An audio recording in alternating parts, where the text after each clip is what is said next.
Olá, queridos irmãos e amigos, cá estamos uma vez mais para uma nova revisão de uma nova lição da Escola Sabatina.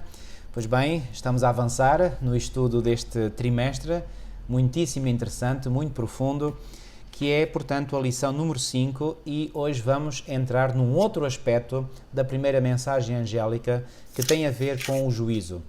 Na próxima semana vamos continuar com o estudo deste tema, mas hoje vamos iniciá-lo, que é um tema muito importante e que, devidamente compreendido, repito, devidamente compreendido, revela-se uma poderosa boa nova. Pois bem, mais uma vez conto com a preciosa colaboração do irmão José Eloy, a quem Olá a todos. peço, por favor, que possa nos dirigir em oração para iniciarmos esta nossa reflexão.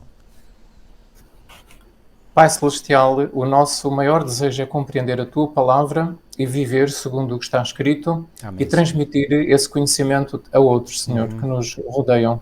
Suplicamos que o Teu Espírito esteja connosco, os Teus anjos sejam enviados para junto de nós, para nos ajudares a compreender a Tua Palavra quando nós estudamos. Tu ponhas em nós o desejo de transmitir a Tua Palavra a outros e que Tu nos ajudes a transmitir da maneira correta as ideias, os pensamentos, os ensinos que estão na Tua Palavra, e que todos possam ser abençoados na compreensão da Tua Palavra, Senhor. Amém, que nós possamos ter instrumentos nas Tuas mãos. Suplicamos-te por isso neste momento, que abençoes o apóstolo Paulo Cordeiro e a mim, em nome de Jesus, o nosso Redentor. Amém, Senhor. Amém. Amém. Muito bem. Eu gostei particularmente do título desta lição, As Boas Novas do Juízo, porque o juízo é efetivamente também boas novas. Porquê que eu digo também? Porque o Evangelho eterno já de si é a suprema boa nova. Mas o juízo, que normalmente tende a ser visto como algo negativo, como algo prejudicial, pois bem, não, o juízo, repito, corretamente entendido, também é boas novas. Sim ou não, irmão? É boas novas para os santos do Altíssimo. Sim. Então, os santos do Altíssimo são aqueles que realmente se arrependeram e abandonaram os seus pecados. Então, aqueles de entre o povo de Deus, ao longo dos séculos, desde Adão e Eva, que realmente se entregaram ao Senhor e abandonaram os seus pecados e decidiram, com o auxílio da graça do Senhor, viver uma vida santa, uma vida pura, esses são os santos do Altíssimo. Sim. E esses, ao viverem essa vida santa e pura, foram sempre perseguidos. Pois. Por aqueles que se sentem incomodados por essa vida santa e pura. Então, foram injustiçados ao longo dos séculos desde Adão e Eva e foram mortos, perseguidos e mortos. E virá o dia em que o Tribunal Celestial vai fazer justiça aos santos do Altíssimo. Muito bem. Então, o Senhor pega na vida deles e diz, não, eles foram considerados pelo mundo como pessoas indignas, mas eles são pessoas justas, santas e dignas de habitar na nova terra. Muito bem. E viverem comigo e com os anjos por toda a eternidade. Então, esses julgamentos são boas novas porque esses santos vão finalmente ser declarados santos e justos pelo próprio Rei do Universo, pelo próprio Criador, pelo próprio Redentor. O juiz de toda a terra, como disse Abraão, não é? De Deus. Exatamente. Portanto, é uma boa nova para os santos do Altíssimo, mas nós sabemos que nem toda a Igreja, desde Adão e Eva até ao fim, será salva. Isso. Nós sabemos que em todas as épocas, em todos os séculos, sempre houve o joio no meio do trigo, e que nem todos os que constituem a Igreja de Deus ao longo dos séculos, desde Adão e Eva, portanto, o Senhor não fará justiça para todos esses, é só para os santos do Altíssimo. Bom, faz justiça no sentido que lhes dá aquilo que eles merecem. Pronto. Negativo, exatamente. Mas pronto, é boas novas para aqueles que vivem uma vida santificada, para aqueles que obedecem ao Senhor, para aqueles que têm a justiça de Cristo, é de facto uma boa nova o julgamento celestial, porque sempre foram perseguidos e injustiçados. Agora o Senhor pega neles e coloca-os num lugar de honra. Num lugar de honra, diz, são meus filhos, verdadeiramente fizeram a minha vontade. Então eu quero colocá-los na nova terra e quero que estejam comigo, onde quer que eu esteja, quero que eles estejam comigo. Muito bem. Então esta é a boa nova do julgamento celestial. E realmente, para quem foi tão terrivelmente injustiçado nesta terra, ou nesta vida, realmente estas notícias do juízo são realmente algo acalentador, não é? Algo que vem consolar o coração, porque sabemos que o juiz de toda a terra finalmente se levantará e fará uma justiça, e uma justiça que é completa, que é total, que é perfeita. Exatamente. E até mesmo há um versículo em Daniel que diz que Deus fez justiça aos santos do Altíssimo, Isso, não é? exatamente. É Daniel 7:22. Em Daniel Já esse texto. 7:22. E depois há um texto de Apocalipse, lembram-se do sexto selo, em que o apóstolo João simbolicamente vê as almas debaixo do altar e diz: até quando, Senhor, não fazes justiça? Isso. Até quando não fazes justiça? Portanto, por causa daqueles que nos tiraram a vida, etc. E, portanto, Deus vai finalmente fazer justiça. Vai este tribunal fazer celestial justiça, exatamente. vai fazer justiça àqueles que sempre trabalharam e deram a sua vida por Jesus. Exatamente, exatamente.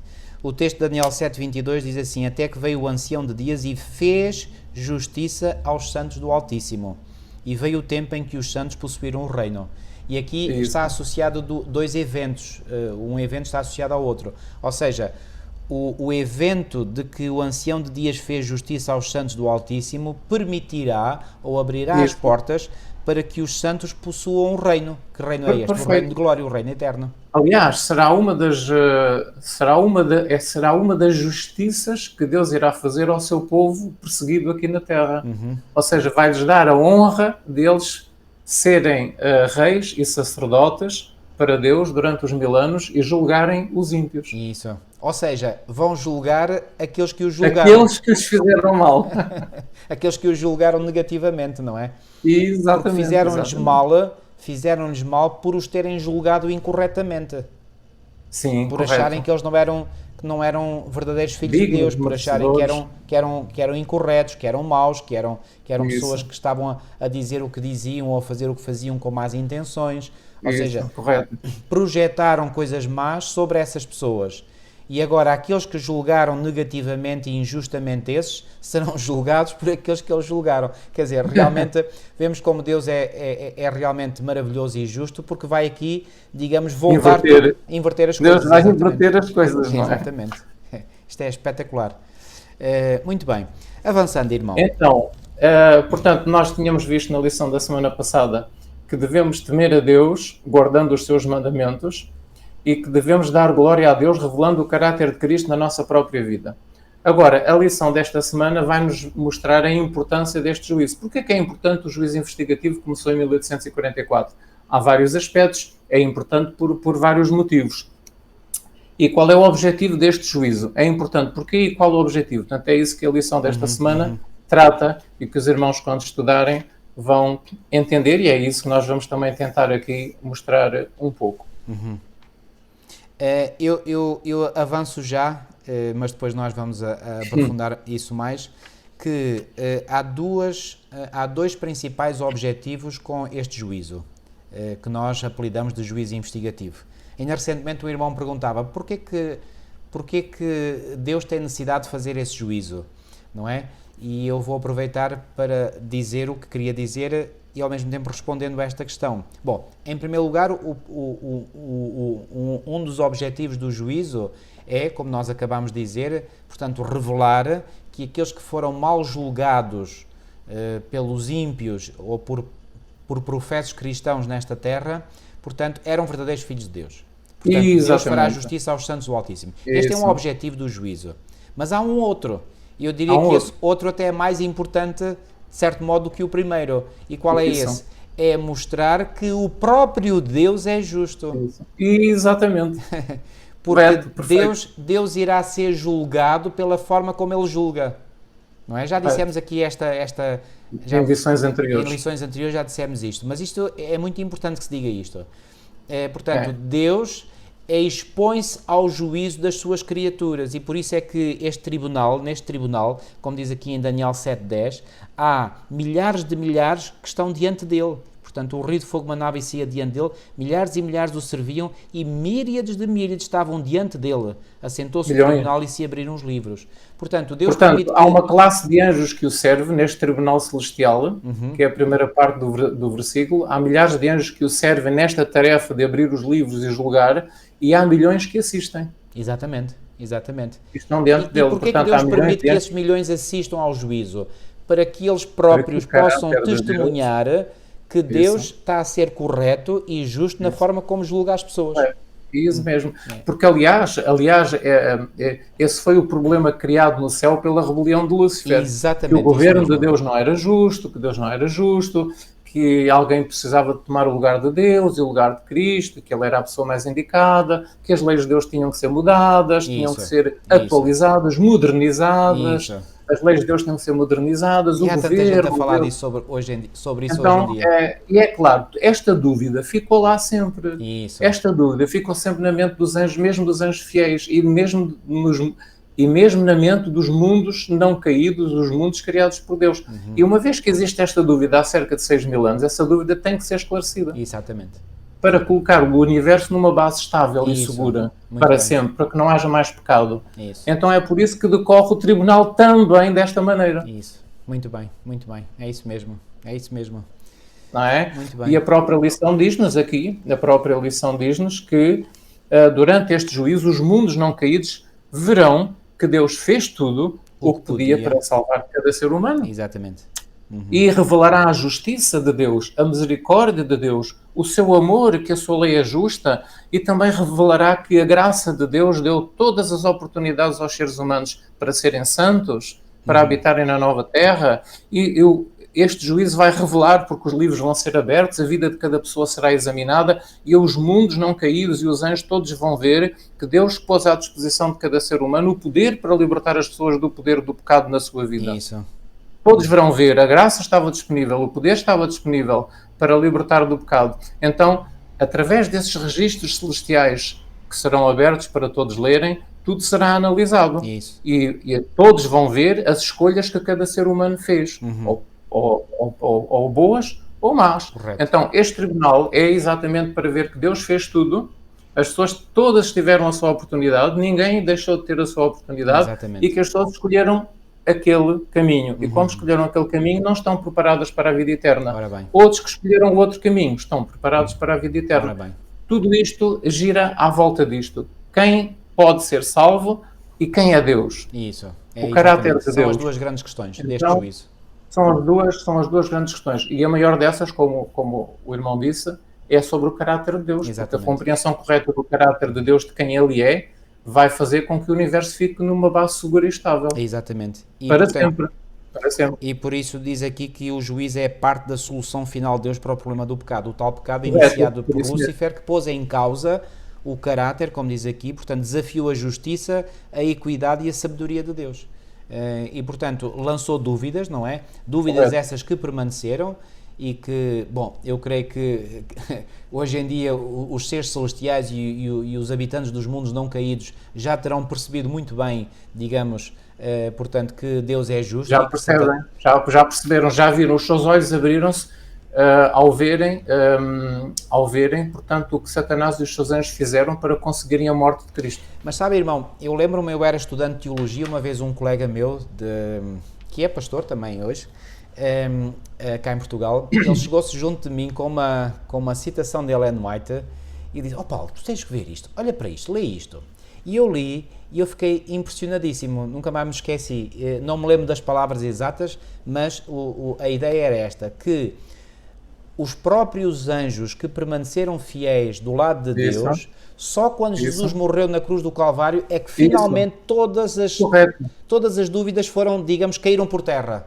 Ou seja, aí é que ficaram claramente abertos os olhos deles e eles perceberam, repare, depois de tanto tempo, pelo menos mais de 4.000 anos, é que eles perceberam, quer dizer, eles já deviam saber que Deus é justo, mas ainda permaneciam lá algumas dúvidas sobre quem Lúcifer realmente seria. E quando eles viram com os próprios olhos, quando eles testemunharam que Satanás foi capaz de pôr à morte o Filho de Deus, quer dizer, aí... digamos, como dizem os nossos irmãos brasileiros, a ficha caiu completamente. Caiu a ficha. E, portanto, eles perceberam, então, aí, realmente o caráter maligno e homicida de Lúcifer. Quer dizer, ou seja, Jesus teve que ir a esse ponto para desfazer toda e qualquer dúvida da mente dos seres criados. Teve que ir a esse ponto para realizar essa tarefa de clarificar as dúvidas na mente dos seres criados. E não só os anjos, também os mundos criados. Exatamente. Eles também ficaram com a dúvida, embora tenham permanecido fiéis. Exatamente. Isto para ver o poder de sedução, de engano de Satanás. Ou seja, um poder tremendo. É tremendo quando nós pensamos nisto. E quantas coisas não haverá em que nós estamos em que nós acreditamos que um determinado caminho é bom e Isso. no fundo não é, e aos nossos olhos parece que realmente é maravilhoso e é bom, é aquele o caminho a seguir, é a solução, Porque o inimigo não é? nos engana, nos induz a Quantas pensar coisas isso. não haverá que mesmo. nós ainda estamos enganados. É, exatamente. Muito bem, irmão, vamos avançar então na recapitulação da nossa lição. Aqui na lição... já agora eu quero ainda enfatizar aqui um aspecto que não deixa de ser, aliás, que é extremamente importante, que o Evangelho e o juízo, ambos são parte da mensagem do primeiro anjo e estão inseparavelmente interligados. E se não fosse pelo Evangelho eterno, não teríamos nenhuma esperança no juízo. Isto é claríssimo como água. Isto não pode ter... Pois, não porque não assim, pode haver a menor dúvida na nossa mente sobre isto. Não, para podermos passar no juízo, nós temos que aceitar o Evangelho e o Evangelho tem que ser vivido na vida de cada crente. Exatamente. Não é Se apenas esse aceita, é Evangelho aceita no pleno sentido da palavra, ou seja, vivido. Isso mesmo, vivido. O Evangelho perdoa o pecado e não há nenhum ser humano que possa ser salvo sem a morte de Cristo sobre a cruz, Exatamente. porque não há nenhuma maneira de nós podermos pagar a dívida das nossas transgressões e pecados que cometemos, até realmente o Senhor conseguir tornar-nos pessoas verdadeiramente santas, não é? E isso tem que ser feito ainda antes do fim do tempo da graça, não esqueçam isso. Então, ou antes da morte da pessoa, ou antes da morte dessa pessoa, de qualquer ser humano.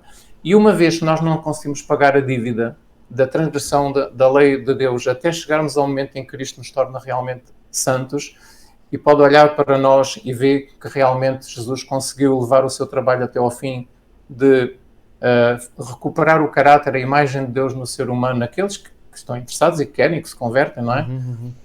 Até lá precisamos de alguém que pague a nossa dívida. E foi a morte de Cristo sobre a cruz que paga essa dívida. Por isso ninguém se pode salvar sem realmente a morte de Cristo sobre a cruz, não é? Depois já há a segunda parte do trabalho do Evangelho, que é dar a força e o poder para que o ser humano consiga alcançar a imagem de Jesus e ter um caráter santo. Isto tem sido algo que nós temos aqui repetido vez após vez, mas nunca nós vamos repetindo.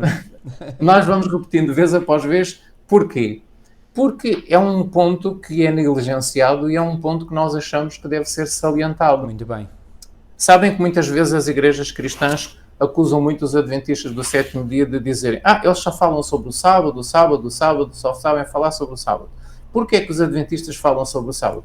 Porque é o mandamento da lei de Deus que é negligenciado e pisado por todas as igrejas cristãs. Exatamente. Então, uma vez que é negligenciado, a igreja adventista é responsável, diante de Deus, por salientar aquilo que está a ser negligenciado. Ou seja, por dar mais ênfase àquilo que é mais negligenciado. Isso, porque é que nós salientamos muito esta questão? Porque é uma questão negligenciada nas pregações, no ensino teológico. Então, por isso, nós salientamos aqui. Portanto, é uma chamada de atenção para que... É um convite para que todos possam realmente aprofundar esta questão e estudar, não é? E volto a dizer, então, é importante que nós tenhamos as convicções corretas, porque só as convicções corretas é que podem levar... ao exercício, ao comportamento correto, não é? Porque Jesus não disse que conhecereis a verdade e a verdade vos libertará. Não é o erro que nos liberta, é a verdade. Então, em primeiro lugar, nós temos que conhecer a verdade e aceitar essa verdade. Depois de aceitar essa verdade, é que essa verdade pode começar a produzir em nós o fruto, não é? Exatamente, agora, tem que haver o ensino correto e depois então percorrer esse caminho baseado na compreensão correta do Senhor. Agora, sem compreendermos a verdade, ninguém vai caminhar em direção a uma coisa que não sabe, que nem sabe que sequer existe, ou onde é que ela está. Ou então duvida da sua validade. Não é? Exato, é isso mesmo. Portanto, primeiro o Evangelho é preciso ter a convicção correta na mente, porque se eu não tenho a convicção, eu já estou derrotado à partida. Exatamente. Porque é assim, porque se eu duvido que aquele caminho seja o caminho correto, então eu nunca vou tomar aquele caminho, como é óbvio, não é? Sim, não é? Sim. Eu só terei coragem de iniciar a caminhada num caminho se eu tenho a plena certeza que esse caminho é seguro, não é? Que é... Isso mesmo, isso mesmo. E portanto, por isso é que nós queremos enfatizar, esta é uma verdade bíblica, que tem apoio bíblico e um apoio tremendo, do princípio ao fim da Bíblia. Tem apoio também nos escritos do Espírito de Profecia, portanto... Há poder no Evangelho, há poder na graça de Cristo para vencer todo e qualquer pecado. Esta é uma verdade que tem que ficar bem enraizada na nossa mente. Bem enraizada, agora, sim. Cada um de nós tem que, com base nesse conhecimento verdadeiro, fazer a sua própria caminhada, a sua caminhada individual, claro. E estamos todos a fazê-la, essa caminhada, não é? Pela graça do Senhor, não é? E, bom, muito bem.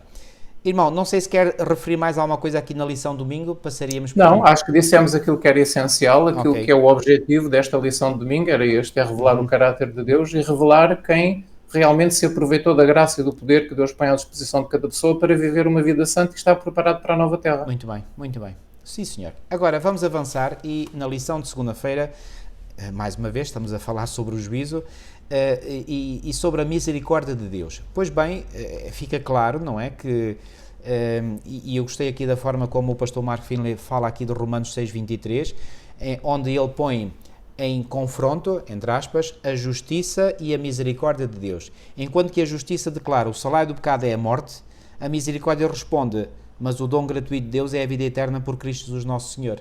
Ou seja, pela justiça de Deus todos nós estaríamos condenados à morte e morte eterna. Mas podemos ser salvos se aceitamos o dom gratuito de Deus. Ou seja, pela misericórdia, pelo amor, pela compaixão de Deus que Ele nos dá, sem nós merecermos, mas se nós quisermos aceitar, portanto é uma escolha, tem que haver o exercício da escolha da nossa parte. Se nós escolhemos esse dom gratuito, esse dom gratuito limpa a penalidade do pecado e habilita-nos a viver vidas santas. Habilita-nos, é isso mesmo. Habilita-nos ou capacita-nos. E sendo assim, nós temos direito à vida eterna. Direito que não é nosso. Atenção, volto a enfatizar. É um direito é fruto do trabalho do Espírito Santo em nós. É um direito que nos é doado pelo Senhor. É doado. O mérito é de Deus. O mérito é todo de Deus. O mérito é de Deus, é do Espírito Santo. Se não fosse esse trabalho que eles fazem em nós, nós nunca nos transformávamos, nós nunca nos modificávamos. Isso.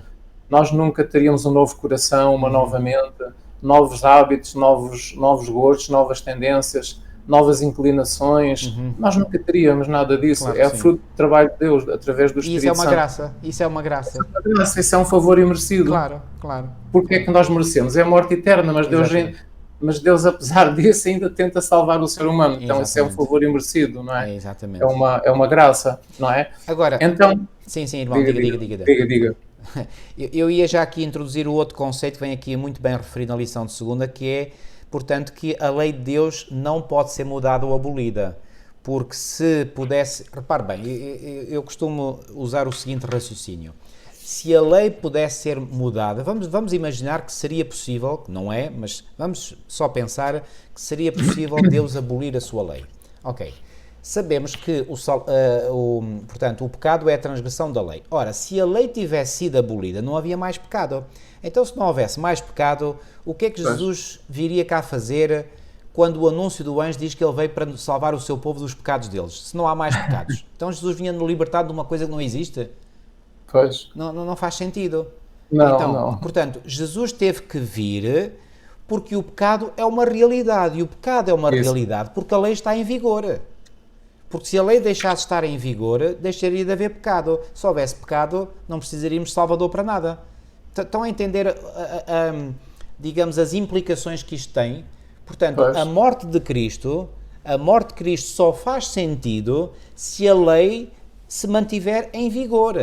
Se a lei pudesse ser anulada, não haveria necessidade de salvação. Exatamente. Não teria sido muito mais fácil anular a lei de Deus e Deus dizer, a partir de agora a lei já não existe mais. Pronto. E Cristo não precisava ter vindo ao nosso mundo dar a sua vida. Exatamente.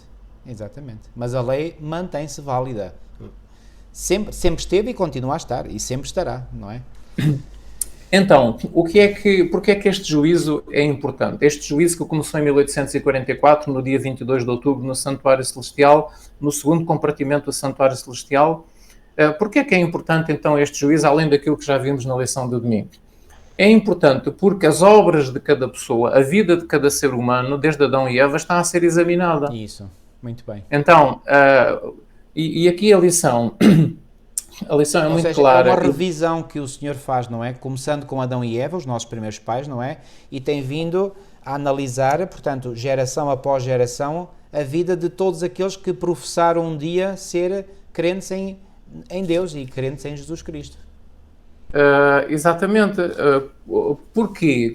Como é que eu hei de explicar? Isto é tão vasto, isto é tão profundo que às vezes é difícil. Eu queria explicar isto, mas às vezes é difícil. Mas eu vou tentar. Os pecados de cada ser humano cometidos pelos habitantes deste planeta, os que um dia aceitaram a fé em Jesus para serem salvos através da morte do Filho de Deus sobre a cruz do Calvário, esses que se disseram crentes desde Adão e Eva, portanto, só a vida desses que um dia se disseram crentes é que estão a ser examinados desde 1844. Muito bem, eu ia dizer isso. Ainda bem que o irmão A vida está a... dos ímpios não está a ser examinada. O que está a ser examinado é a vida dos supostos crentes. Isso. Dos professos crentes. Seja, professos crentes. Professos crentes é a palavra correta. Isto é, dos que professam crer em Cristo. Dos que professaram desde Adão e Eva crer em Cristo. Pronto. Podem não ter verdadeiramente vivido a vida de crentes. Isso. E ter sido apenas algo que sai da boca, mas que não é vivido na vida diária. Certo. E é isso que está a ser determinado no julgamento celestial, no juízo investigativo desde 1844, é isso que está a ser examinado. Isso. Portanto, se realmente aquela pessoa é crente ou não é, a vida foi transformada ou não foi, modificou a vida ou não, se é um crente viveu uma vida santa... Não. Isso, se a sua fé foi genuína ou não. E essa fé genuína ou não é vista também pelas obras. Isso, e é isso que está a ser visto pelos registros celestiais. Muito bem. E porquê? Há um trabalho que tem que ser feito. E porquê? Olha, esta frase eu penso que vai esclarecer muito. Os pecados não foram apagados dos livros de registro do céu quando a pessoa se converteu e quando a pessoa pediu o perdão. Isto parece uma heresia, mas não é, porque esta é a explicação que é dada nos escritos inspirados que nós temos, o testemunho de Jesus, através dos escritos de Ellen White. E através, se nós até examinarmos bem o ritual do santuário, o dia da expiação no Antigo Testamento, nós chegamos à conclusão que é de facto assim. Exatamente. Porque aquilo era uma ilustração do que aconteceria no céu durante o plano da redenção. Então, quando alguém, desde Adão e Eva, confessava os seus pecados e pedia o perdão, a pessoa era perdoada, mas os pecados dessa pessoa não eram riscados dos livros do céu. Exatamente. Os pecados de todo o ser humano, desses crentes, professos crentes, continuaram nos livros do céu até 1844. O que é que Jesus está a fazer desde 1844? Após examinar a vida de cada pessoa, então está finalmente a apagar os pecados. O registro desses pecados. Exatamente, o registro desses... Porquê é que tem que apagar o registro desses pecados? Porque esse pecado ainda pesa sobre a pessoa. E se esse pecado não for riscado dos livros do céu, essa pessoa não é admitida na nova terra. Essa pessoa não é admitida como apta para viver na nova terra. E o que Cristo está a fazer é apagar esses pecados. E para que Cristo possa apagar finalmente esses pecados ao fim de tantos milénios, o que é preciso? É preciso que a vida da pessoa seja examinada até ao fim da sua vida, até à sua morte, e Cristo possa ver, e os anjos possam ver, e os representantes dos mundos habitados que também estão a testemunhar este grande tribunal desde 1844, há representantes desses mundos que estão a ver tudo o que se passa, é necessário que a vida dessas pessoas, até ao fim da sua vida, realmente a pessoa tenha levado uma vida coerente, santa, para que esses pecados possam finalmente ser apagados. Mas esses pecados continuaram nos livros do céu até 1844. Exato. E estão gradualmente, a pouco e pouco, desde esse ano, a ser apagados. Isso. Ou não. Ou não. Exatamente. Ou não. Ou não, mas o que acontece com o registro daqueles que não se arrependeram é que o nome, não é só os pecados, mas o nome dessas pessoas também será apagado. É riscado do livro da vida. Exatamente. Ou seja, eu vou dar uma imagem que talvez ajude a compreender aquilo que o irmão acabou de dizer. Ou seja... nós sabemos pela Bíblia que existem livros. Bom, se são livros físicos, são livros digitais que Deus pode ter, não é? Hoje, repare, se nós seres humanos caídos temos a tecnologia que hoje temos à nossa disposição, quanto maior não será a tecnologia divina. Portanto, se são livros físicos ou digitais, isso pouco importa. Mas são registros, digamos assim, sítios onde dá para fazer registros. Então o que é que acontece? Cada um de nós tem o seu registro, não é? Exatamente. E todos nós, infelizmente, temos lá registro sujo, não é? Temos lá, portanto, pecados registados, não é? Agora, o que é que acontece? Aqueles que aceitaram genuinamente e sinceramente Jesus como seu Salvador, não é? E confessaram os seus pecados, então, eu vou agora usar uma imagem, à frente do registro desses pecados, ou digamos, faz-se um averbamento, é como na certidão de nascimento.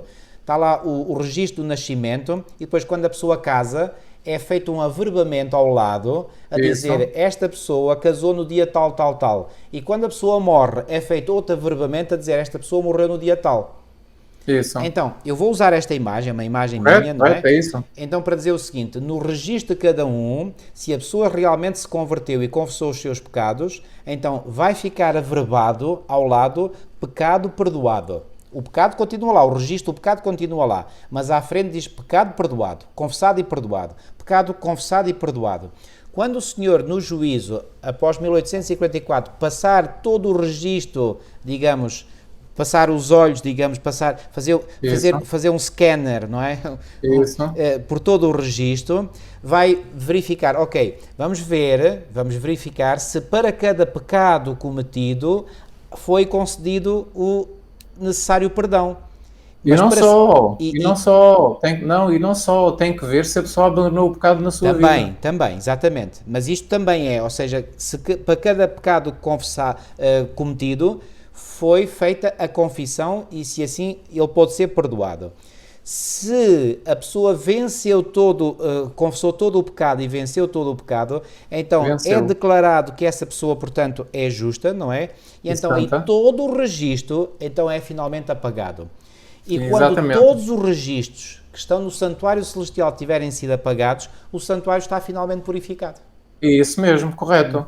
Correto. E só aí é que nós estamos livres dos nossos pecados. Exatamente. E o irmão fez referência ao santuário terrestre. O que é que o santuário terrestre nos ensina sobre isto que acabei de dizer? O santuário terrestre ensina que quando havia, portanto, a confissão do pecado sobre a cabeça do animal feita pelo pecador... Ao longo do ano. Ao longo do ano, exatamente. Ao longo do ano, muito bem.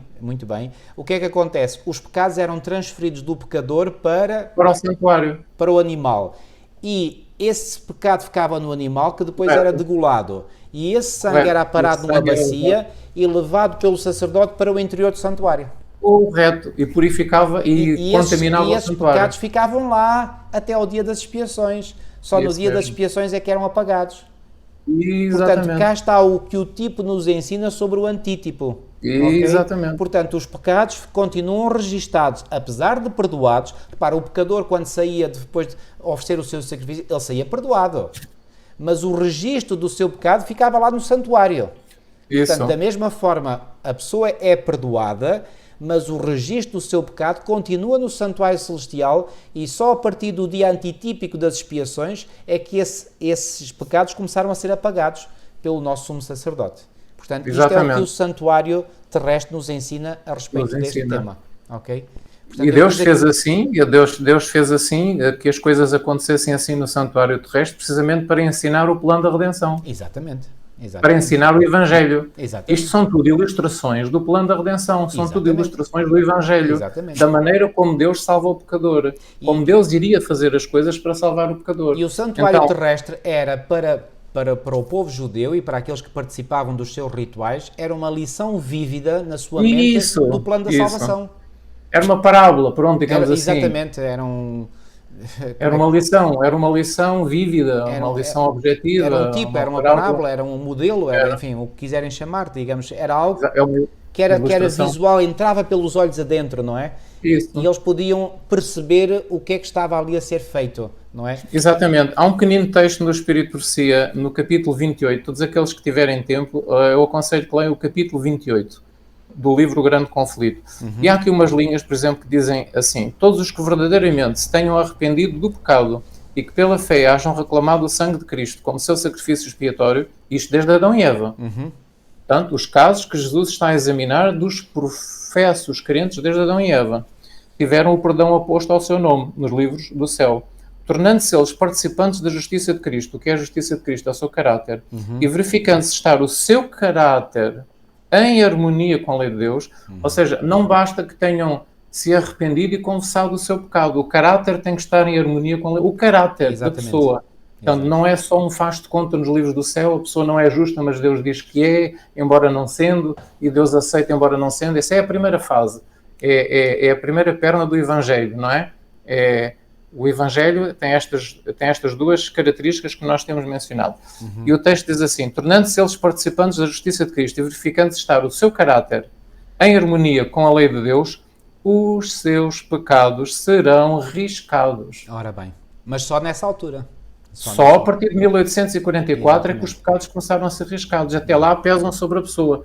Porque se a pessoa até ao fim da sua vida não abandonou esses pecados, os pecados continuam sobre a pessoa. Exato. Apesar de terem sido perdoados, os pecados continuam sobre a pessoa. Porquê? Porque não houve uma coerência de vida após a confissão desse pecado até ao fim da vida da pessoa. Já agora, irmão, se me permite, porque eu acredito... Já agora, só uma pequenina linha. Leia. E depois há outro texto também neste capítulo 28 que diz assim: pecados dos quais não houve arrependimento e que não foram abandonados, não é só confessar, e que não foram abandonados, não serão perdoados nem apagados dos livros de registro, mas ali permanecerão para testificar contra o pecador no dia de Deus. Por isso é que os livros continuam com o registro dos pecados de muitos. Até que esses pecados sejam colocados no bode expiatório, no bode emissário, que é Satanás que levará sobre si a culpa de todos os pecados que fez o povo de Deus cometer. Ou seja, os pecados são retirados do santuário, são apagados dos livros de registro do santuário, muitos continuam ali, mas terão que ser colocados sobre o bode expiatório também no final dos 1000 anos. Isto é um bocadinho complexo, mas pronto, o texto diz: não serão perdoados nem apagados dos livros de registro e ali permanecerão para testificar contra o pecador no dia de Deus. O dia de Deus é o dia em que Deus vai julgar todos os habitantes deste mundo que não se salvaram no final dos 1000 anos. É o juízo de que estamos a falar. É o juízo final, é o juízo executivo. Portanto, é importante que realmente os pecados estão perdoados, mas não apagados dos livros. Esse é o trabalho que Deus está a fazer desde 1844. Agora, alguns daqueles que nos estão a ouvir, pode haver dois tipos de pessoas. Primeiro, há três seguramente. Aqueles que estão a aceitar aquilo que estamos a dizer, outros que possam ter dúvidas e outros até que possam discordar totalmente. Aqueles que possam discordar ou ter dúvidas podem pensar assim: mas que ideias tão estranhas que eles estão ali a apresentar. Isso se calhar não tem base nenhuma bíblica, isso são apenas ideias de Ellen White, não tem nenhuma base bíblica. Pois bem, eu quero mostrar, através de uma parábola contada por Jesus, que é conhecida como a parábola do credor incompassivo, que, portanto, quando o irmão disse há pouco que os pecados que foram perdoados ainda de certo modo podem pesar sobre a cabeça do pecador, até serem arriscados, exatamente.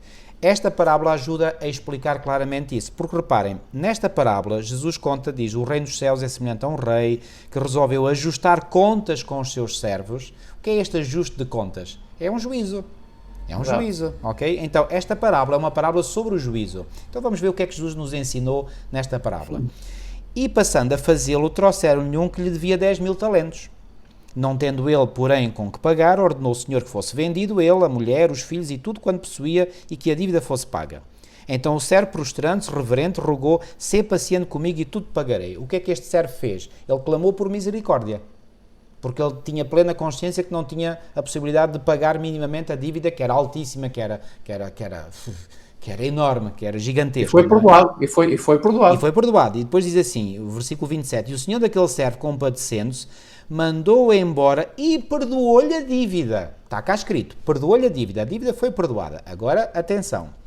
Saindo, porém, aquele servo, encontrou um dos seus conservos que lhe devia 100 denários, uma quantia irrisória comparada com aquela que ele devia ao seu senhor. E agarrando, o sufocava, dizendo: paga-me o que me deves. Então o seu servo, caindo-lhe aos pés, lhe implorava: sê paciente comigo e te pagarei. Interessante, aquilo que o conservo fez ao servo foi o mesmo que o servo tinha feito ao seu senhor. Agora, como é que o servo reagiu? Ele, entretanto, não quis, ou seja, ele, exercendo o seu poder de escolha, decidiu ou escolheu não querer perdoar. Portanto, quando nós não perdoamos alguém, é uma escolha que nós fazemos, não é? Antes, indo-se, o lançou na prisão até que saldasse a dívida. Vendo os seus companheiros, versículo 31, o que havia passado, entristeceram-se muito e foram relatar ao seu senhor tudo o que acontecera. Então o seu senhor, chamando-lhe, disse: servo malvado, perdoei-te aquela dívida toda porque me suplicaste. Não devias tu igualmente compadecer-te do teu servo, como também eu me compadeci de ti? E indignando-se o seu senhor, o entregou aos verdugos, até que lhe pagasse toda a dívida. Eu pergunto, então, mas ele não tinha sido já perdoado? Tinha ou não tinha? Tinha. Então, e porquê é que agora o senhor o entrega aos verdugos? Entrega aos verdugos, ou seja, aos carrascos que iriam executar a sentença, até que lhe pagasse toda a dívida. Será que ele iria conseguir pagar por ele próprio a dívida? Impossível. Então Não. o que é que isto quer dizer? Uma dívida que tinha sido perdoada agora cai sobre a cabeça do indivíduo. Porquê? Exatamente. Porque houve mudança de caráter no indivíduo. Isso mesmo, correto. E aqui temos o apoio bíblico para esta questão, portanto, do que se passa no santuário celestial. Deus faz o mesmo, o pecado é perdoado, mas não é cancelado. Isso. É perdoado, mas não é cancelado. Permanece nos livros de registro do céu até Jesus chegar ao nome dessa pessoa, analisar a vida e ver que a vida foi coerente até ao fim, até à sua morte, e verificar que a pessoa abandonou o pecado, o qual confessou. Exatamente. Se a vida é coerente e o pecado foi abandonado, o pecado confessado, então o pecado é cancelado. Repare, É eliminado como se nunca tivesse pecado. exatamente. Aí sim é Aí cancelado para sempre, Exatamente. como se nunca tivesse pecado. Quando Jesus fez o comentário sobre a oração que ele próprio ensinou, que é a oração que nós conhecemos como a oração do Pai Nosso, no final de ter relatado essa oração vem relatada em Mateus 6, 9 a 13, o Senhor faz um comentário e há um único item, portanto, na oração que ele ensinou, que ele comenta. E qual é esse item? É o item que tem a ver com o perdão. E diz assim, portanto, Mateus 6, 14 e 15. Porque se perdoardes aos homens as suas ofensas, também o vosso Pai Celeste vos perdoará. Se, porém, não perdoardes aos homens as suas ofensas, tampouco o vosso Pai vos perdoará as vossas ofensas. Outra maneira de dizer aquilo, essa história da parábola que Cristo contou. Exatamente. O homem não perdoou ao outro que lhe devia menos do que ele devia e esse perdão foi anulado. O perdão foi anulado, é isso mesmo. Ou seja, o seu pecado foi reativado. Foi reativado o seu pecado. Ele foi posto em stand-by, o pecado foi perdoado, ficou em stand-by, mas quando se viu que o seu caráter não estava transformado pelo perdão, então a sua dívida, o seu pecado foi reativado novamente. Correto. E isto é isso é que se passa no Santuário Celestial. No Santuário Celestial, desde 1844, é tudo isso que está a ser examinado. Exatamente. Portanto, isto para mostrar que há base bíblica para aquilo que estamos a dizer. Correto. Okay? Não é uma invenção de Ellen White, isto é ensino bíblico. Claro, alguns poderão dizer, mas eu nunca tinha percebido isto. Bom, louvado seja Deus por estar a perceber-se agora. Quantas e quantas vezes isso não tem acontecido na nossa vida, queridos irmãos e amigos? Nós não nascemos ensinados, nós vamos aprendendo, não é? E portanto, estamos sempre a aprender, e se está a aprender isto pela primeira vez, louvado seja o Senhor, não nos agradeça a nós, estamos apenas a partilhar convosco aquilo que também o Senhor nos tem ensinado a nós, não é? Ao longo da nossa vida, não é? E não estamos a dizer que já sabemos tudo, não é? Mas aquilo que nós sabemos, partilhamos, não é? É isso mesmo. Agora, não esqueçam que está aqui no capítulo 28, diz: não foram abandonados, os pecados não foram abandonados, não serão perdoados. Ou seja, definitivamente, para sempre. Não serão perdoados nem apagados dos livros de registro, mas permanecerão ali, nos livros, para testificar contra o pecador no dia do juízo, será no fim dos 1000 anos. 1000 anos após a segunda vinda de Jesus. É outra base bíblica para aquilo que estamos a acabar de dizer. Eu gosto de ir mais à Bíblia. A base bíblica excelente, é isso mesmo que temos. A base bíblica é isso muito forte. Provérbios 28, 13 diz assim: o que encobre as suas transgressões jamais prosperará, mas o que as confessa e deixa abandona, alcançará a misericórdia. Quem é que alcançará a misericórdia? Não é só o que confessa, é o que confessa e deixa. Isso, tem que abandonar. Então, tem base bíblica o que estamos a dizer, sim ou não? Eu creio que a base bíblica é fortíssima. Já temos aqui três exemplos. Já apresentei 3 textos, 2 no Novo Testamento e 1 no Antigo Testamento, que falam sobre isto. E há mais. Não vou esgotar aqui, aliás, não vou apresentar mais, mas há mais. E não vou esgotar isto porque temos outros assuntos a tratar no âmbito desta lição. Mas para não ficarem aqui dúvidas de que este assunto que estamos aqui a falar é um assunto sério, solene, mas não estamos a dizer só isto da boca para fora. Portanto, há base bíblica e claro, nós que acreditamos que Ellen White foi inspirada por Deus, Ellen White, de forma claríssima, também apresenta a base daquilo que nós estamos aqui a dizer. Muito bem. Agora, deixa-me só então completar. este pensamento com mais um trecho que os irmãos vão encontrar, aqueles que lerem o capítulo 28 do livro Grande Conflito, há mais um pequenino trecho, algumas linhas que dizem o seguinte, e prestem bem atenção. Porquê é que Satanás não quer que nós entendamos este assunto? Porquê é que ele não quer que nós... porquê é que ele quer que nós acreditemos que basta confessar o pecado para nós sermos salvos? Para nós sermos salvos. Porquê é que ele está interessado nisso? Olha, por meio dos defeitos de caráter, Satanás trabalha para obter o controle da mente toda. E Satanás sabe que se esses defeitos forem acariciados, será bem sucedido para ter o controle da mente toda. Portanto, agora ouçam, está constantemente procurando enganar os seguidores de Cristo, desde Adão e Eva, com o seu fatal sofisma de que lhes é impossível vencer. Exatamente. Vejam bem o alcance disto. Quando se prega a falsa justificação pela fé, as pessoas estão debaixo da influência do fatal sofisma de Satanás de que lhes é impossível vencer. E como é impossível vencer, basta obter o perdão dos nossos pecados. E estamos salvos. Basta isso e estamos salvos. Este é o fatal sofisma de Satanás. Este é o evangelho evangélico. Este é o evangelho falso. O evangelho verdadeiro é aquele que diz: eu perdoo-te os teus pecados, mas dou-te o poder para tu venceres. Isso mesmo. Este é o verdadeiro evangelho. E é isto que nós temos que entender, e por isso nós salientamos bem, porque se não entendermos isto, nós não iremos passar no juízo investigativo. Exatamente. Que fala a lição 5 que nós estamos a estudar. Exatamente. A lição 5 que estamos agora a estudar. Que começou em 1944 o juízo investigativo. É isto que nós temos que entender. Agora, eu sei, por exemplo, que quando indivíduos como Desmond Ford, não é, que veio dar muita ênfase ao evangelho evangélico, o que é que eu chamo de evangelho evangélico? É o evangelho pregado pelos evangélicos de hoje, ok? Portanto, porque a expressão nem é mais correta, da evangelho evangélico até deveria ser um pleonasmo, não é?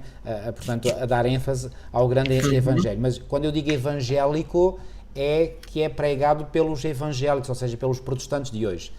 E quando Desmond Ford veio dar grande ênfase de que a nossa justificação é apenas meramente um ato judicial da parte de Deus, não é? É isso. E uma vez eu ouvi um professor de teologia meu a dizer isso, e eu ripostei logo a dizer, não, é isso, mas não é só isso, é isso mais alguma coisa, não é? É também a transformação do nosso caráter.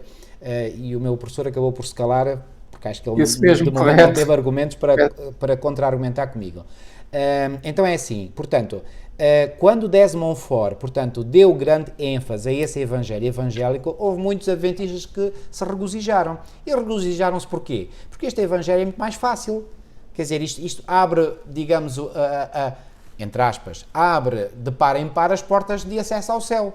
Mas Jesus não disse que o caminho de acesso ao céu e a porta que conduz ao céu é estreito? É estreito. Por isso, aquilo que nós estamos aqui a apresentar é algo que é repuxado, que é difícil, entre aspas, de ser atingido. Sim, é, e nós temos plena consciência disso, mas estamos a apresentar o que é a verdade.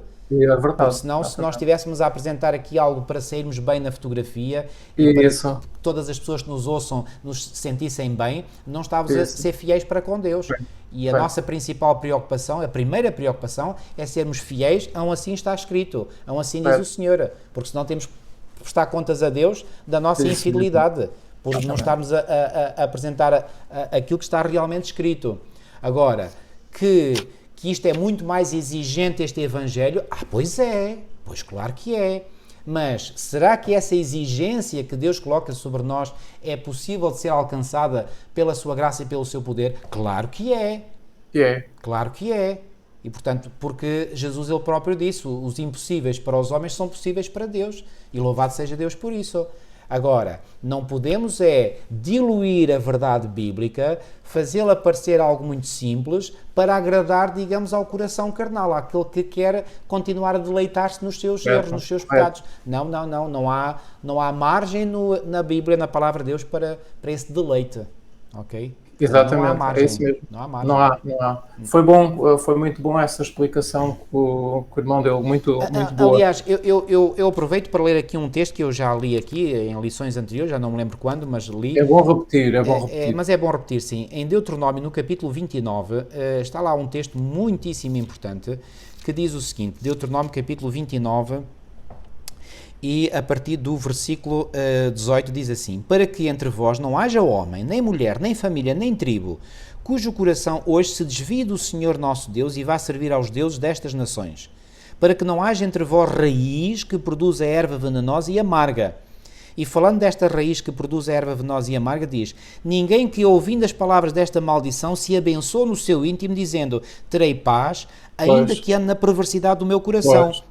Para acrescentar à sede da bebedice. Ou seja, o que é que este texto está a dizer? Está a criticar todos aqueles que acham que, pois bem, a graça de Deus é, digamos, um salvo-conduto, é um cheque em branco para eu continuar a viver a vida como eu quero. Não é não. Exatamente. Não é não. E eu lamento dizer isto, lamento se estou a incomodar alguém, mas se estou a incomodar, louvado seja Deus, porque o Espírito de Deus quer incomodar precisamente quem está a pensar de forma errada. Porque primeiro nós temos que pôr as ideias certas na nossa mente e depois, com a ajuda de Deus, viver essas ideias na prática. Ok? É isto que estamos aqui a querer transmitir. Ok? É muito isso. Bem. Olhem, portanto, é bom nós salientarmos isto, porque realmente a lição é o juízo investigativo e nós temos que entender bem o que é o juízo investigativo. Olha, deixa-me ler-vos aqui aquele texto que nós, como adventistas do sétimo dia, conhecemos muito bem, é só para lembrar, e que diz: enquanto o juízo investigativo está a prosseguir no santuário celestial, deve haver uma obra especial de purificação ou afastamento do pecado entre o povo de Deus aqui na terra. Ora bem. Portanto, enquanto Jesus está a limpar o santuário celestial, temos que limpar o nosso coração, a nossa mente, o nosso caráter, para se assemelhar à imagem de Deus. Eu já aqui disse também em lições anteriores e volto a dizer, é uma obra paralela. Enquanto Cristo purifica o santuário celestial, o Espírito Santo purifica o santuário na terra.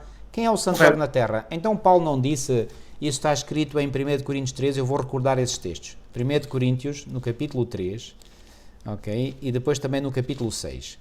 Portanto, 1 Coríntios, no capítulo 3, diz assim: não sabeis, versículos 16 e 17, não sabeis que sois santuário de Deus e que o Espírito de Deus habita em vós? Se alguém destruir o santuário de Deus, Deus o destruirá, porque o santuário de Deus que sois vós é sagrado. E mais à frente, no capítulo 6 e no versículo 19, Paulo volta a repetir a mesma ideia. Acaso não sabeis que o vosso corpo é santuário do Espírito Santo que está em vós, o qual tendes da parte de Deus e que não sois de vós mesmos? Então, repito, enquanto o Senhor Jesus, portanto, a segunda pessoa da divindade, faz a purificação do santuário celestial, a terceira pessoa da divindade, o Espírito Santo, faz a purificação do santuário na terra. As duas obras são em simultâneo e são paralelas uma à outra. E este texto que eu acabei de ler, é isso mesmo. Nós temos, como adventistas do sétimo dia, de entender isto.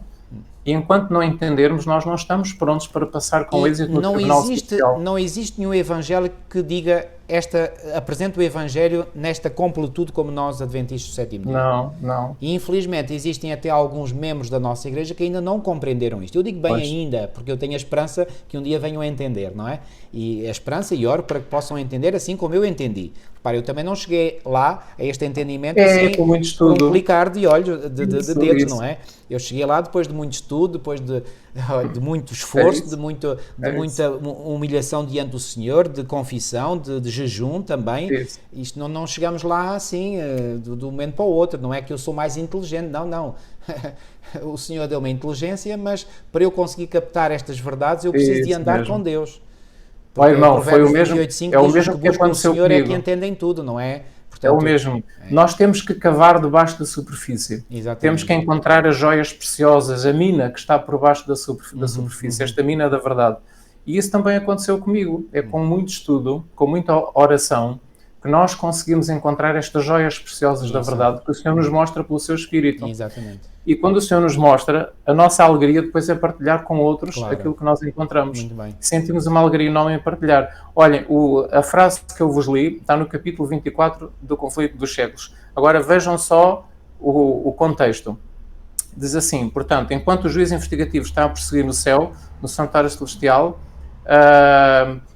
deve haver, enquanto os pecados dos crentes arrependidos estão sendo removidos do santuário, deve haver uma obra especial de purificação ou de afastamento do pecado entre o povo de Deus aqui na terra. E depois diz assim, esta obra é claramente apresentada nas mensagens do capítulo 14 de Apocalipse. Claro.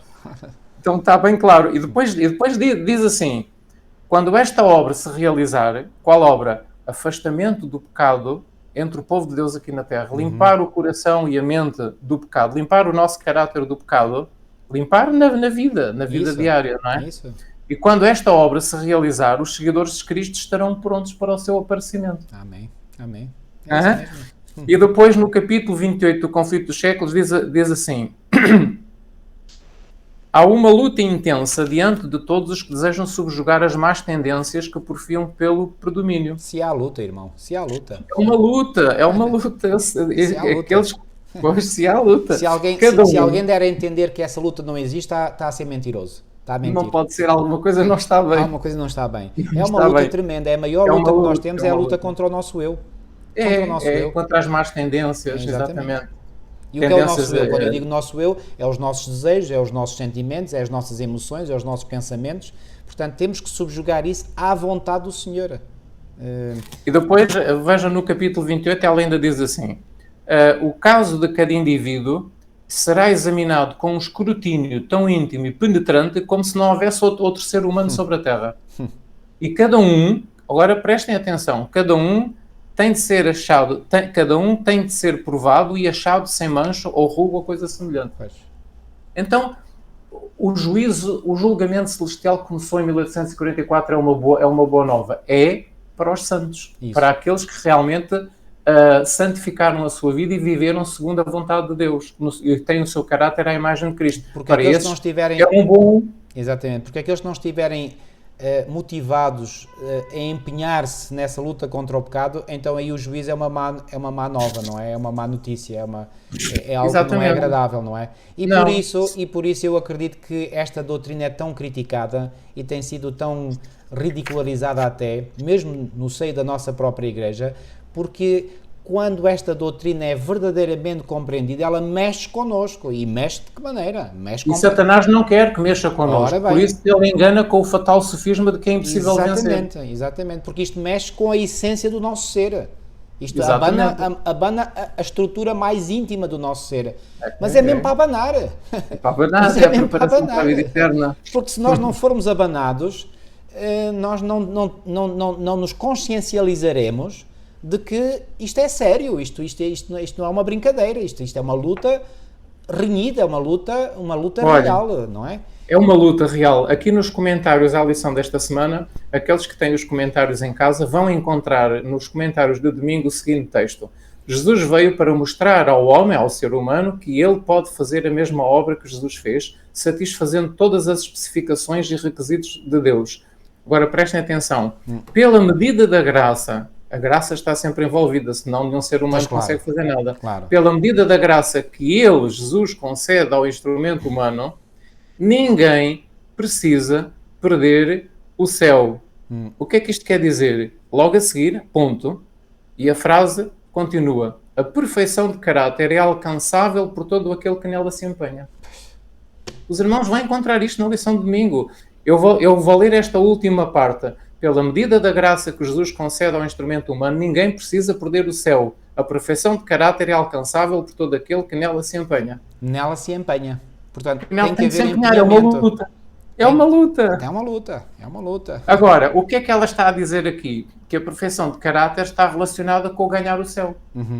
E podemos perder o céu se não tivermos esta perfeição de caráter. Exatamente. É o que ela está a dizer. E o outro texto que vem nas lições desta semana, que está nos comentários de segunda-feira, também, há um texto que diz assim: ser perdoado da forma como Cristo perdoa é não apenas ser perdoado, mas também renovado no espírito do nosso entendimento.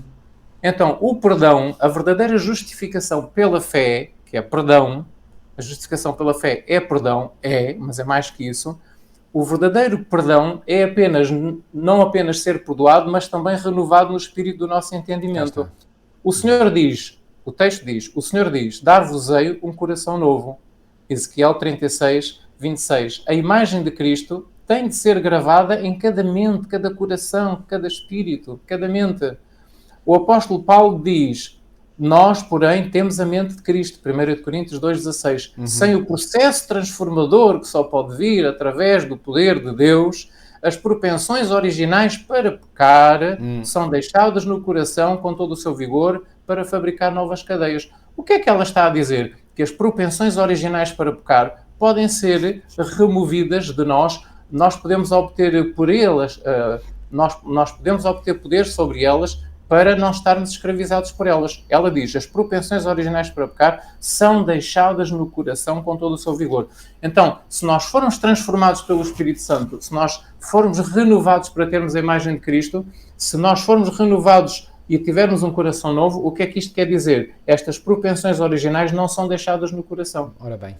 O texto diz isso. Onde é que diz? Refletindo a Cristo, página 295. Então, queridos irmãos, o perdão que Cristo concede não é apenas o perdão, mas transformação. Exatamente. E é esta transformação que prepara o ser humano para a vida na nova terra. E que nos fará passar incólumes pelo juízo pelo juízo que estamos a examinar agora na lição 5. Exatamente.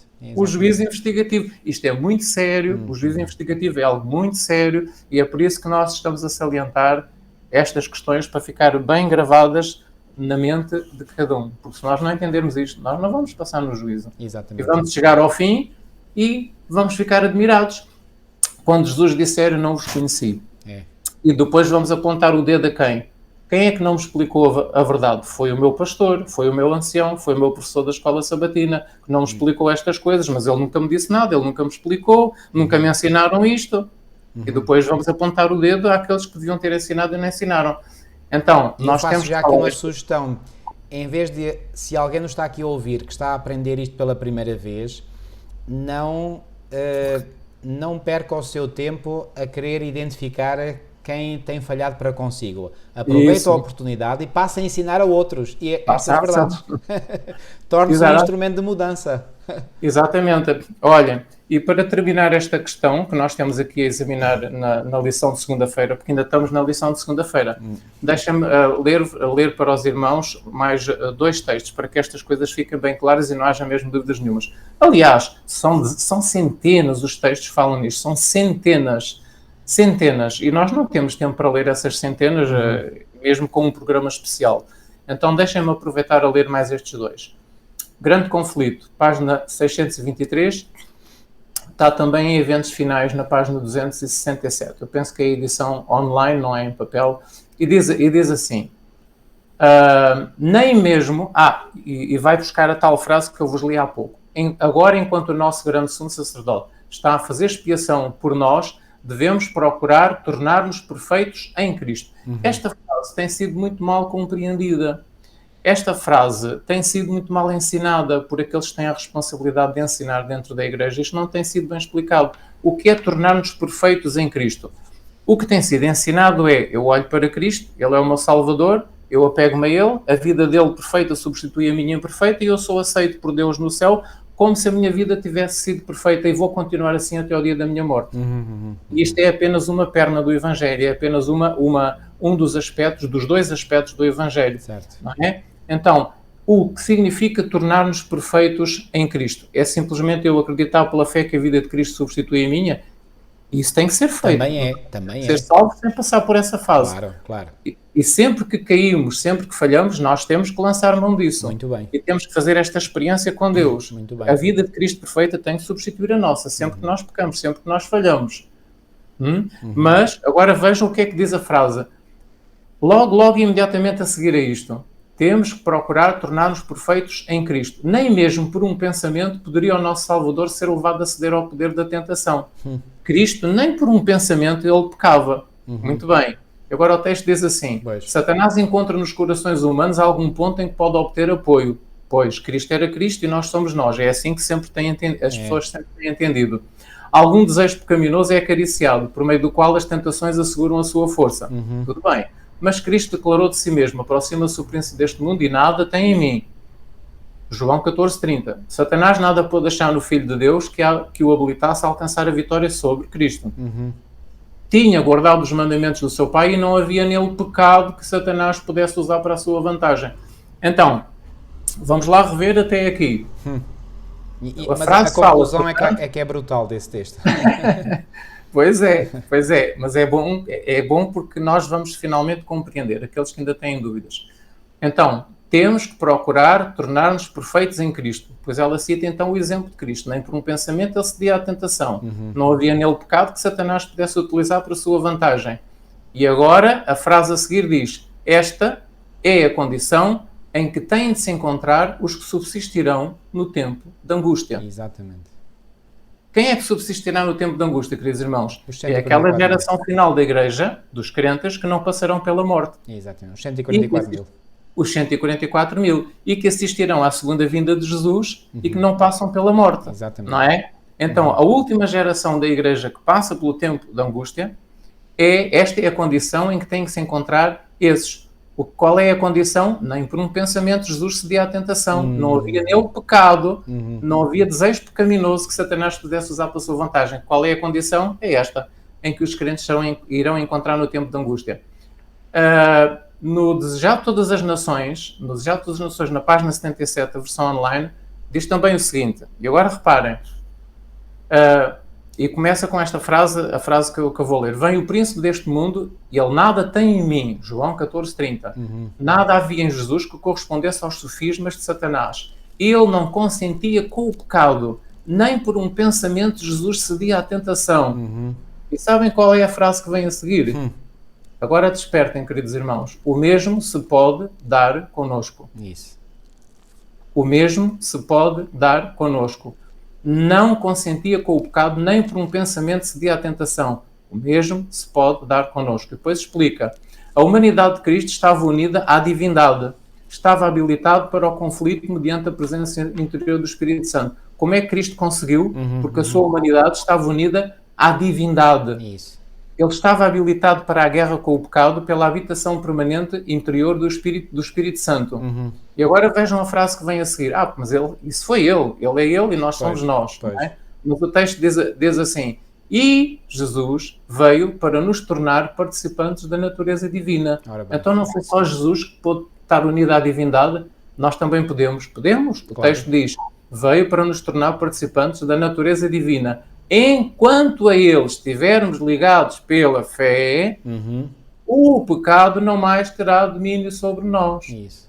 Então qual é o segredo? É estarmos ligados a ele pela fé e pela participantes da natureza divina e tendo a presença interior também do Espírito Santo. Exatamente. Se nós fizermos isto como Cristo fez, e o mérito é todo de Deus, porque Deus é que nos dá o poder, Deus é que nos dá a força, Deus é que estende a mão para nós agarrarmos a sua mão e podermos fazer esta experiência. Então, se nós fizermos isto que Cristo fez e que o texto está a dizer veio para nos tornar participantes da natureza divina, enquanto eles estivermos ligados pela fé, o pecado não mais terá domínio sobre nós, Deus nos toma a mão da fé e a leva a apoderar-se firmemente da divindade de Cristo a fim de atingirmos a perfeição de caráter. Isto que eu estou a dizer, eu estou a ler. É a tal página 77 do Desejado de Todas as Nações, edição online. A fim de atingirmos a perfeição de caráter. Então, se esta é a condição em que os que passarão no tempo da angústia estarão, então é porque é possível, não é? Exatamente. E depois o texto diz, o mesmo se pode dar connosco. Então, queridos irmãos, e há dezenas e dezenas e dezenas de textos a dizerem exatamente isto. Então, animem-se e sigam em frente. E eu aproveitaria para apresentar aqui um único texto, há mais, mas eu vou apresentar aqui um texto muitos, são dezenas. É o de Judas 24, que diz assim, ora, aquele que é poderoso para vos guardar de tropeços e para vos apresentar com exultação imaculados diante da sua glória. Ele pode fazer isso. Aquele que é poderoso para fazer isto, para vos guardar de tropeço e para vos apresentar com exultação imaculados diante da sua glória.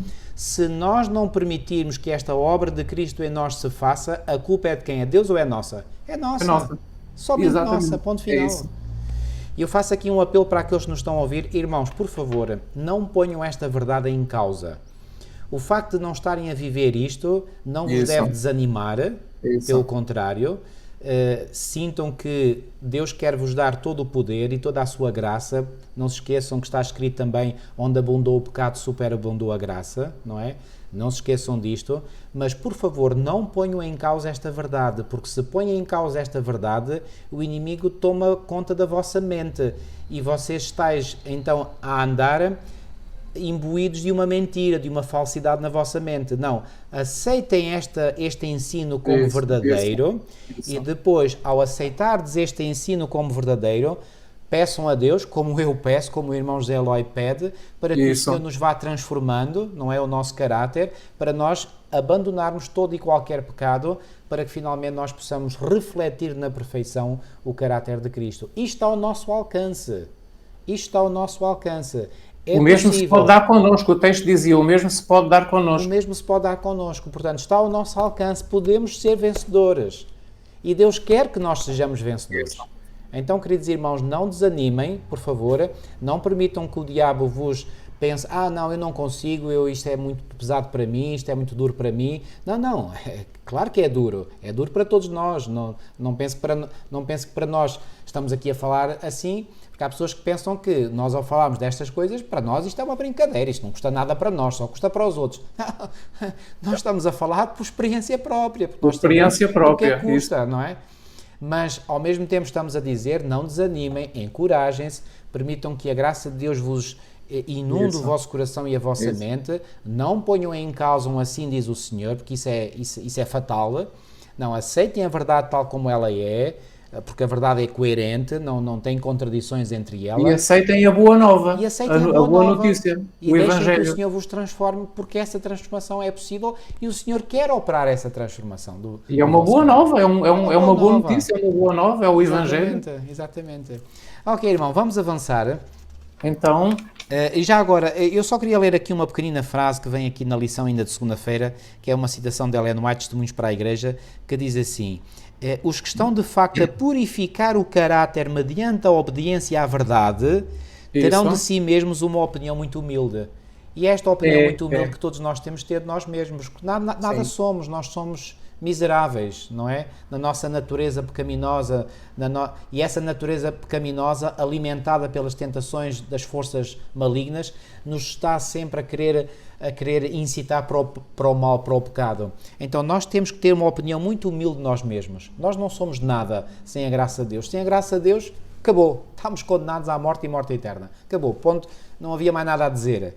Então temos que ter uma opinião muito humilde de nós próprios. Agora, não é menos verdade isto. Quanto mais de perto virem o imaculado caráter de Cristo, tanto mais forte será o seu desejo de serem conformados à sua imagem e tanto menos pureza ou santidade verão eles em si mesmos. Mas conquanto devamos reconhecer o nosso estado pecaminoso, temos de confiar em Cristo como nossa justiça, nossa santificação e redenção. Não podemos contestar as acusações de Satanás contra nós, pois não, porque pode-nos ele acusar justamente? Pois pode, infelizmente, temos que o reconhecer. Agora, Cristo unicamente pode pleitear eficazmente em nosso favor. Ele é capaz de silenciar o acusador com argumentos baseados não nos nossos méritos, mas nos seus. Isto também é para nos encorajar, para que nós tenhamos a coragem de permitir que o Senhor opere em nós e que nos defenda das acusações, repito, justas. Bom, nem todas as acusações que ele nos faz são justas, mas muitas são. E porquê que são justas? Porque nós pecamos. ou pecamos, não é? Ou pecamos ainda, não é? E, portanto, aí o Satanás acusa-nos e acusa-nos, volto a dizer, justamente.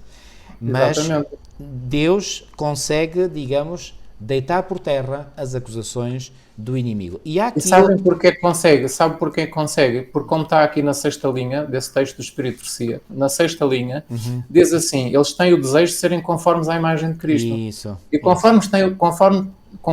porque têm o desejo de serem conformes à imagem de Cristo, Cristo também cobre com o seu sangue, com a sua vida perfeita, as falhas daqueles que estão lutando para alcançar esta conformidade com a imagem de Cristo. Exatamente. E eles estão a conseguir, com êxito isso, olhem para a terceira linha. A terceira linha do texto de Espírito de Profecia dizem, os que estão, de facto, a purificar o caráter mediante a obediência, portanto, eles estão a conseguir purificar o seu caráter. Exatamente. Mediante a obediência. E porque estão a conseguir purificar o seu caráter mediante a obediência com a graça que recebem constantemente de Jesus Cristo, e porque sentem o desejo de se conformar cada vez mais à imagem de Cristo, não só têm uma opinião muito humilde acerca de si mesmos, porque quanto mais veem a perfeição de Cristo, mais indignos se sentem e veem que realmente têm um caminho a percorrer para serem iguais à imagem de Cristo, mas porque sentem o desejo de serem conformes à imagem, porque estão a purificar o seu caráter mediante a obediência, Jesus faz este trabalho de justificação por eles, portanto, e Cristo é para eles, conforme diz aqui, justiça, santificação e redenção. Isso. Nesta caminhada em que estão a aprender ainda a caminhar, em que estão a aprender a manter-se permanentemente de pé, sem cair, sem tropeçar. Mas Deus é capaz de fazer isto por nós. Exatamente. Agora, como é que Deus pode fazer isto por nós?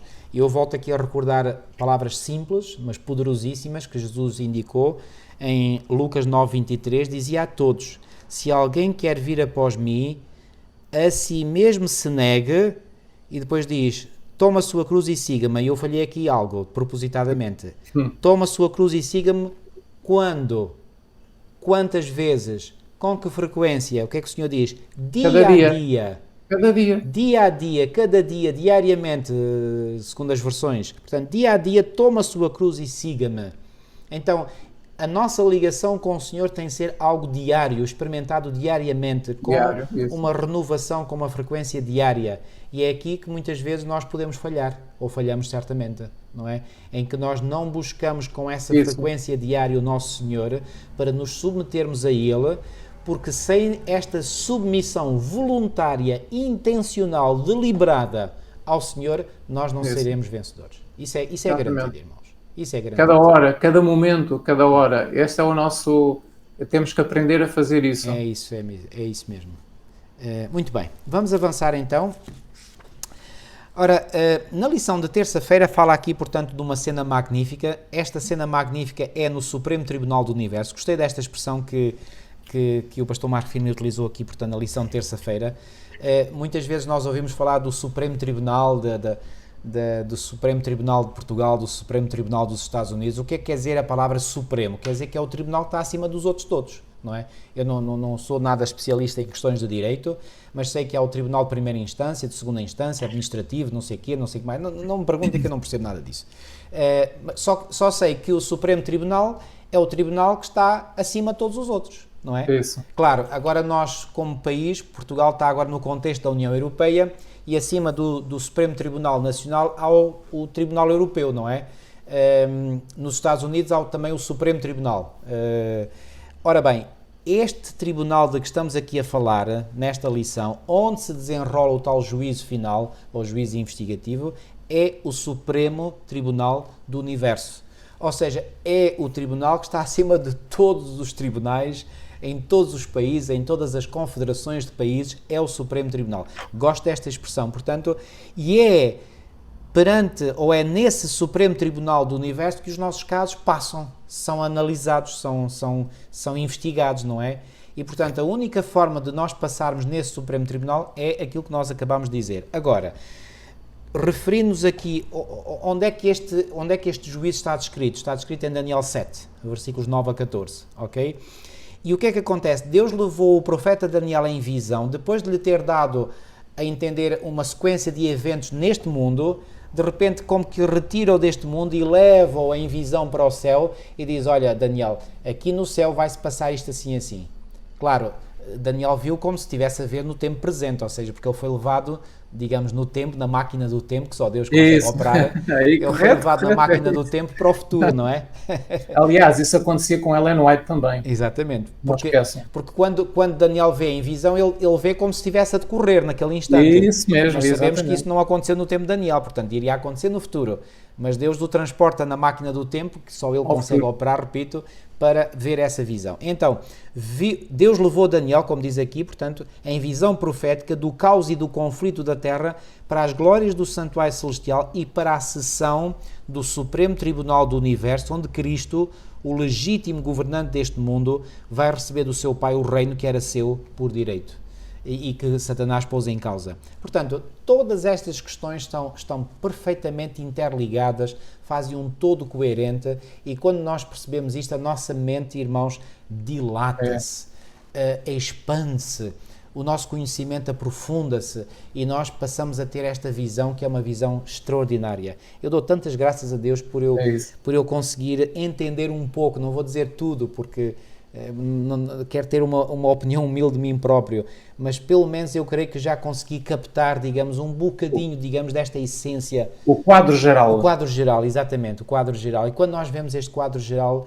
é algo maravilhoso, é algo espantoso. E quando eu digo compreendemos o quadro geral, é, portanto, a ligação deste ponto com este, e deste ponto com este, e deste ponto com este, nós conseguimos ver o quadro geral. A ligação é entre tudo. A ligação é entre tudo. É como peças de um puzzle. Nós vamos construindo e até que vemos o puzzle completo. E pela graça de Deus, nós conseguimos chegar a ver ou o puzzle quase completo, ou completo. Exatamente. E, bom, eu acredito que os 144 mil são aqueles que chegam a ver o puzzle completo. Esses vão ver mesmo o puzzle completo. Mas é bonito, quando nós chegamos a compreender isto. Agora, uma ideia-chave que vem nesta lição de terça-feira é que o destino de toda a humanidade é decidido na sala do Tribunal do Céu, neste Supremo Tribunal do Universo. Desde Adão e Eva. Desde Adão e Eva até à última pessoa que há de nascer neste mundo. Portanto, toda a humanidade, sem exceção, portanto, o destino de toda a humanidade é decidido neste Supremo Tribunal do Universo. Ok, irmão, não sei se quer referir mais alguma coisa. Tenho aqui uma ideia que gostava de partilhar. Além de... nós tínhamos visto no início da nossa lição que um dos objetivos deste tribunal é vindicar o caráter de Deus. Sim. E mostrar como ele é. O outro objetivo é mostrar quem está preparado para a vida na nova terra, quem se aproveitou da graça de Jesus, do poder de Jesus e adquiriu um caráter santo. E o terceiro objetivo, que eu acho que aqui é mencionado também, muito interessante na lição de terça-feira, é aquilo que está no verso 20... é pena eu não ter mais tempo, é pena, porque isto aqui tem coisas muito interessantes. Mas vamos lá abreviar isto. São feitas no versículo 14, pronto, temos que abreviar mesmo. No versículo 14, o que é dito? É dito que o domínio e o reino é dado a quem? A Jesus Cristo. Então, um dos argumentos que Satanás utilizou é que Cristo não tem direito a governar o universo. Sim. Portanto, ele deveria ser substituído. E ele pôs isso em causa porque ele próprio é que queria governar. Exatamente. Então, o que é que este tribunal faz? Este tribunal mostra diante de todo o universo, diante dos representantes dos mundos criados por Deus, diante de todos os anjos, no versículo 14 do capítulo 7, o domínio e o reino é dado a Jesus Cristo. Ou seja, o tribunal chega à conclusão que Jesus Cristo tem todo o direito. Exato. E tem o direito de ter o reino e ter o domínio. Porquê? Porque, além de ser aquilo que ele já era antes do plano da redenção, verificou-se que ele está disposto a dar a sua vida para salvar os seus criados, está disposto a sacrificar-se para salvar os seus criados, e deu a sua vida e sofreu.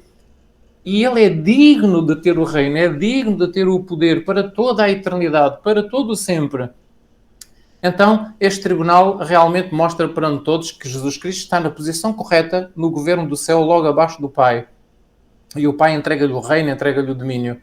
E isto é uma das funções deste tribunal celestial. É clarificar que Cristo realmente é digno e pode e deve receber este reino. A outra coisa que este tribunal irá fazer está escrita no versículo 26. No versículo 26 do capítulo 7 de Daniel, o que é que diz? O tribunal assentar-se-á para tirar o domínio da ponta pequena. Então, uma das coisas que este tribunal faz é dizer assim, estes poderes que perseguiram o povo de Deus não têm mais permissão para continuar a sua existência e a fazerem mal ao povo de Deus. Porque são são poderes ilegítimos, não têm legitimidade. Ilegítimos. E ilegítimos até pela sua maneira de agir, por aquilo que ensinam, por aquilo que pregam, por aquilo que fazem, são ilegítimos. E não podem continuar a existir neste planeta. Então, uma das coisas que o Tribunal faz é tirar finalmente o domínio aos poderes perseguidores do povo de Deus. E eliminá-los simplesmente da existência. Então, esta é outra coisa que o Tribunal faz. Mostra a todos os mundos que estes poderes, que supostamente são muito bons aqui na Terra, que são instituições muito boas, que são governos muito bons e que fazem coisas maravilhosas, supostamente não fazem, e o tribunal vai mostrar que eles não podem continuar a existir, que são perversos, e não podem continuar a existir. E por isso o versículo 26 diz que o tribunal tira o domínio. E o domínio é dado a quem? O tribunal celestial tira o domínio a esses reinos que existiram aqui na terra e que perseguiram o povo de Deus, e no verso 27 é dado a quem? O reino e o domínio. Aos santos do Altíssimo. Aos santos do Altíssimo, ao povo de Deus, aos santos do Altíssimo. Portanto, essa é outra das funções do Tribunal Celestial, é mostrar perante os planetas criados, que Deus criou, e perante os milhões de anjos, que estas pessoas que viveram aqui na Terra e que viveram uma vida santa, de obediência à vontade de Deus, são dignos de receber o reino. Não os poderes perseguidores, não os poderes poderosos, os impérios que governaram aqui neste mundo, mas o povo de Deus tem o direito de receber o reino. O reino deve ser dado a eles. Eles é que devem dominar este planeta. Amém, amém. Então, este Tribunal Celestial faz isto tudo. Exatamente. Não é? E os santos do Altíssimo recebem o poder tal como Cristo recebeu. Porquê? Porque eles se identificam perfeitamente ao caráter de Cristo. Isso, exatamente, maravilhoso. Maravilhoso. Isto é bonito, irmãos. É lindo, quando nós começamos a estudar, isto é lindo, isto é bonito. E finalmente há pessoas que dizem, mas se Deus existe, porque é que não faz nada? Vai fazer isto tudo. E está a fazer já. Já está a fazer. Sabe, irmão? Começou a divulgar que desde 1844 já está em processo de andamento o reverter esta situação do mundo. Eu já me apercebi que na prática muitas pessoas vivem neste mundo revoltadas, vivem aborrecidas, vivem angustiadas, vivem deprimidas pelas injustiças de que já foram alvo.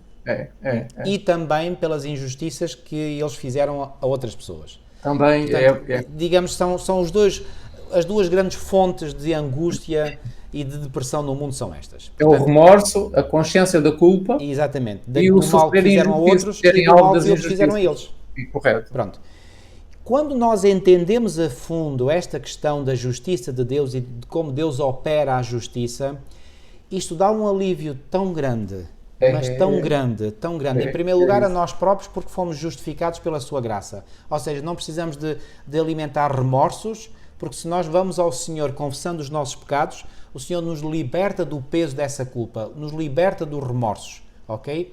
E por outro lado, também nos liberta daquela angústia que nos traz os maus tratos ou as injustiças que recebemos de outros, porque nós sabemos que duas coisas irão acontecer. Uma, ou essas pessoas se arrependem do mal que fizeram e serão resgatadas pelo poder do Senhor como nós fomos, ou então, se não se arrependem, receberão um dia a justiça retributiva de Cristo e ficará o assunto também resolvido. E, portanto, quando nós percebemos a forma como Deus age, isto dá-nos um alívio tão grande. Eu falo por mim, irmão, isto tem-me ajudado imenso. A compreensão disto me dá uma paz interior, uma sensação de alegria, de satisfação. Eu vou aqui dizer mais uma vez aquilo que eu disse quando eu fui aluno durante um ano no Colégio Adventista de Helderberg, na África do Sul. Passou lá uma equipa de profissionais de saúde da Universidade de Loma Linda e eles disseram muita coisa positiva que eu não retive tudo, mas na altura eu apreciei tudo o que eles apresentaram, mas há uma coisa que eu retive na minha mente. Eles fizeram um estudo investigativo com métodos científicos, etc., onde eles foram investigar primeiro as crenças de cada adventista do sétimo dia e depois a sua sanidade mental. E foram fazer uma correlação, a ver se havia alguma correlação entre as crenças por um lado e a sua sanidade mental. E sabe o que é que eles descobriram? Que havia uma relação de causa e efeito entre aqueles que compreendiam e aceitavam esta compreensão do ministério de Cristo no Santuário Celestial, portanto, como Jesus como nosso juiz, como nosso supremo... A justiça será feita. Exatamente. E a sanidade mental. E perceberam uma relação de causa e efeito, ou seja, aqueles que mais aceitavam e compreendiam esta doutrina que é tipicamente adventista, eram os que tinham maior sanidade mental. Nunca mais me esqueci disto. E eu vejo isto na minha própria sanidade mental, na minha própria saúde mental, porque isto me tem feito um bem tremendo. Eu perceber que Deus está no controle total e absoluto de tudo o que se passa neste mundo. Nada escapa ao poder de Deus, nada escapa à visão de Deus, nada escapa à sua... Uau, isto é fabuloso. E repare, isto tem algo fabuloso e tem algo que também me faz tremer a mim, não é? Porque assim como Deus conhece tudo a respeito dos outros, também conhece tudo a respeito de mim. E portanto, Pois, pois, eu tenho que ter lá está a tal opinião humilde de mim mesmo e a humildade para me apresentar isso, diante do Senhor com humildade e dizer, Senhor, por isso, favor, tem compaixão de mim, e também eu dizer, Senhor, assim como eu quero que tenhas compaixão de mim, também tem compaixão dos sim, outros. Isto sim, eu peço e eu é dou isso, graças a é Deus isso. porque isto é E já agora, irmão, já agora um parênteses, é por isso que o versículo diz, temei a Deus, porque vocês irão passar pelo juízo investigativo, e temos Exatamente, que temer a Deus. exatamente. E outra coisa que nos faz muito bem é nós querermos que, assim como nós queremos e gostamos que o Senhor seja misericordioso para connosco, É, nós também exatamente. termos o desejo que o Senhor seja misericordioso para com aqueles que nos ofendem, não é? Ou aqueles que nos maltratam, aqueles que nos Pois. injustiçaram. Porque lá está, senão eu sou como aquele servo mau, descrito naquela parábola que falei há pouco, do credor incompassivo, não é? Isso. Porquê? Porque eu quero que o Senhor seja tão misericordioso para com o meu irmão, como Ele é misericordioso para comigo. E quando o Senhor vir que no meu caráter há este desejo de eu querer Isso. também a mesma misericórdia para os outros, como eu quero para Exatamente, mim, o Senhor exatamente, diz, é olha, o isso. Paulo está mudado, olha para ele, olha, ele não quer mal É aos isso, outros que é lhe isso. fizeram mal, ele quer o bem também. E é isso. É isso, irmão, é verdade. É isso que Deus quer ver em nós. É o mesmo caráter de Jesus, o mesmo amor que ele tinha, não é?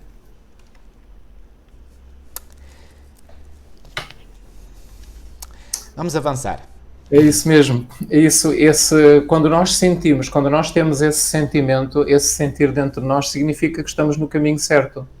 Significa que o Espírito do Senhor, o Espírito Santo, está a atuar em nós e está a trabalhar e a transformar-nos à imagem de Jesus e que estamos a ficar aptos para passar no juízo investigativo e para a vida eterna. Isso é bom, Amém. irmão. Quando nós Amém. sentimos isso, quando nos vêm lágrimas, quando a gente fica assim, são tantas as ocasiões em que eu também fico assim, porque são momentos em que o Espírito Santo está a atuar em nós, não é? E então nós sentimos muito pertinho dele. Parece que só falta remover o véu que separa o mundo visível do invisível para a gente ver Deus ali mesmo perto, ali diante de nós, não é? Mas Amém. Deus sentimos a seja louvado. presença dele, sentimos a presença dele. Muito bem, irmão, vamos avançar para a reta final, portanto, que o nosso tempo já está a esgotar.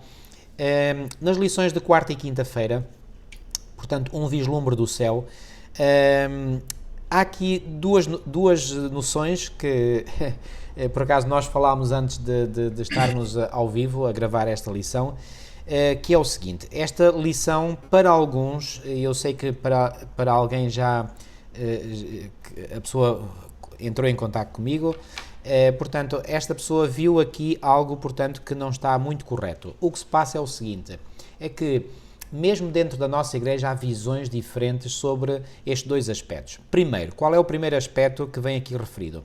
Aqui o pastor Marco Finley faz referência a Apocalipse 4. E há duas visões, mesmo dentro da nossa igreja, sobre Apocalipse 4. Há aqueles que acham que Apocalipse 4, e já agora vou dizer, que é o meu caso, não é? Que acham que Apocalipse 4 descreve algo que se passa no céu. Bom, que se passa no céu, isso ninguém tem dúvidas.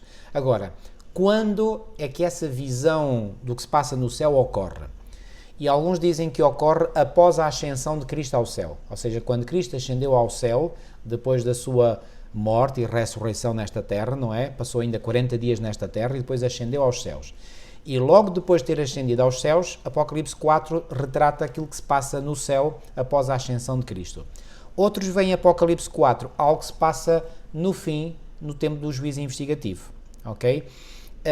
Aqui o pastor Marco Finley não é muito claro, mas parece dar a entender que ele subscreve, digo eu, não sei, o irmão corrija-me se eu estou a ver de forma errada, ele parece estar aqui a descrever Apocalipse, quando ele faz aqui a pergunta, leia Apocalipse 4, 2 a 4, que semelhanças consegue ver aqui com a cena do juízo em Daniel 7? Ou seja, dá a entender que Daniel 7 e Apocalipse 4 possam ser, digamos, paralelos. Eu, pessoalmente, só vejo aqui o paralelismo até um certo ponto, que é, portanto, o local é o mesmo, não é?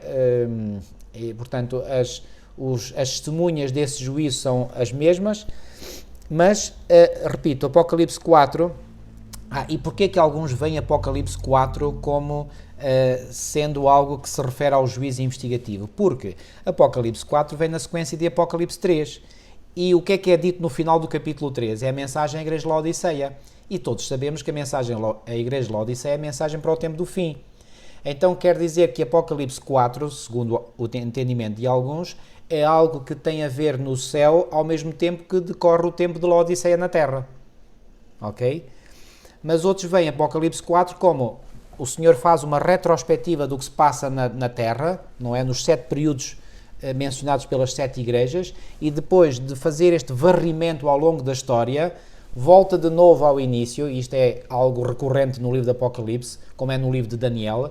Por exemplo, no livro de Daniel, ele faz um retrato da história em Daniel 2, depois em Daniel 7 volta a fazer o mesmo retrato da história, mas com outras imagens e símbolos, depois em Daniel 8 o mesmo varrimento no mesmo período da história, e depois em Daniel 11 o mesmo varrimento. E Apocalipse tem a mesma estrutura literária. Portanto, há um varrimento que se faz, depois outro varrimento ao longo da história. Quando eu digo varrimento, quer dizer, digamos, é esse tempo, digamos, passado digamos, à lupa, a pente fino, digamos. Então, depois de Apocalipse 2 e 3, o Senhor fazer um varrimento ao longo da história pelos 7 períodos indicados ou simbolizados pelas 7 igrejas, o Senhor volta ao início e, portanto, Apocalipse 4 volta ao início. Por isso, alguns veem que Apocalipse 4 é, portanto, logo após a subida do Senhor ao céu. Outros veem no final. E, finalmente, é a questão dos 24 anciãos. Os 24 anciãos, alguns têm a percepção de que esses 24 anciãos são aqueles que ressuscitaram a quando da ressurreição de Cristo e foram levados e subiram com Cristo aos céus. E, portanto, são representantes, digamos, de redimidos, ao passo que outros veem, portanto, nos 24 anciãos, representantes de outros mundos. Bom, creio que estamos todos de acordo ao dizer que isto são questões mais secundárias e, portanto, não são questões de salvação. Mas eu queria aqui deixar, portanto, claro que estas duas visões sobre estes dois assuntos, existem estas visões diferentes dentro da Igreja. Eu, pessoalmente, inclino-me para a primeira, para considerar Apocalipse 4 como se referindo a algo que se passou no céu logo após a ascensão de Cristo, e os 24 anciãos eu inclino para dizer que são as pessoas que ressuscitaram e que ascenderam a Cristo no céu. Aqui, sobre este aspecto, o pastor Marco Finlay é claro. Sobre o outro aspecto, ele foi menos claro, portanto, ficou aqui um pouco na dúvida, embora ele faça aqui uma correlação entre Apocalipse 4 e Daniel 7. Irmão, esta é a minha visão, queria que o irmão agora pudesse também dar a sua opinião sobre isto. E com isto, eu creio que devemos, portanto, ir para o fim da nossa explanação. Sim, portanto, e a correlação, o que o pastor Mark Filling quer que nós nos apercebamos, e isto é muito interessante, em Apocalipse, capítulo 4, versículo 2, o que é que João vê em visão? No versículo 2 do capítulo 4 de Apocalipse, ele vê um trono armado no céu e alguém sentado. Realmente, em 1844, o trono do Pai e do Filho, portanto, que estavam no lugar santo, realmente esse trono passa a estar no lugar santíssimo. É um trono móvel. É um trono móvel. Foi armado no lugar santíssimo a partir de 1844, porque há um trabalho a realizar que tem que ser realizado na outra sala, que é o trabalho de abrir os livros, ver os registros desses professos crentes desde Adão e Eva e determinar se eles estão prontos ou não para a vida eterna. Realmente, Daniel também diz que viu o trono do Ancião de Dias. E Daniel, no versículo 9 do capítulo 7, os irmãos lembram-se, Daniel, capítulo 7, versículo 9, ele diz que além de ver o trono do Ancião de Dias, o que é que ele vê no verso 9? Ele vê tronos. Ele vê tronos, foram postos tronos. Então, o Ancião de Dias, a partir de 1844, não está só no seu trono. Há mais tronos à volta do Ancião de Dias, de facto, a partir de 1844. Ele diz isso, Daniel, capítulo 7, versículo 9. E aqui, no versículo 4 de Apocalipse 4, 4, o João realmente diz que viu quantos tronos? 24. Ele diz que viu 24 tronos e 24 anciãos sentados nesses tronos. Portanto, é interessante, de facto, esta semelhança entre Daniel 7, trono do Ancião de Dias, mais tronos à volta do Ancião de Dias para o ajudarem na tarefa de julgar, e realmente Apocalipse 4, 2 e 11, que fala no trono e fala em 24 tronos. Portanto, parece que realmente isto se refere, parece, mas nós não temos certezas de facto. Mas também não tem mal nenhum nós acreditarmos assim, não é?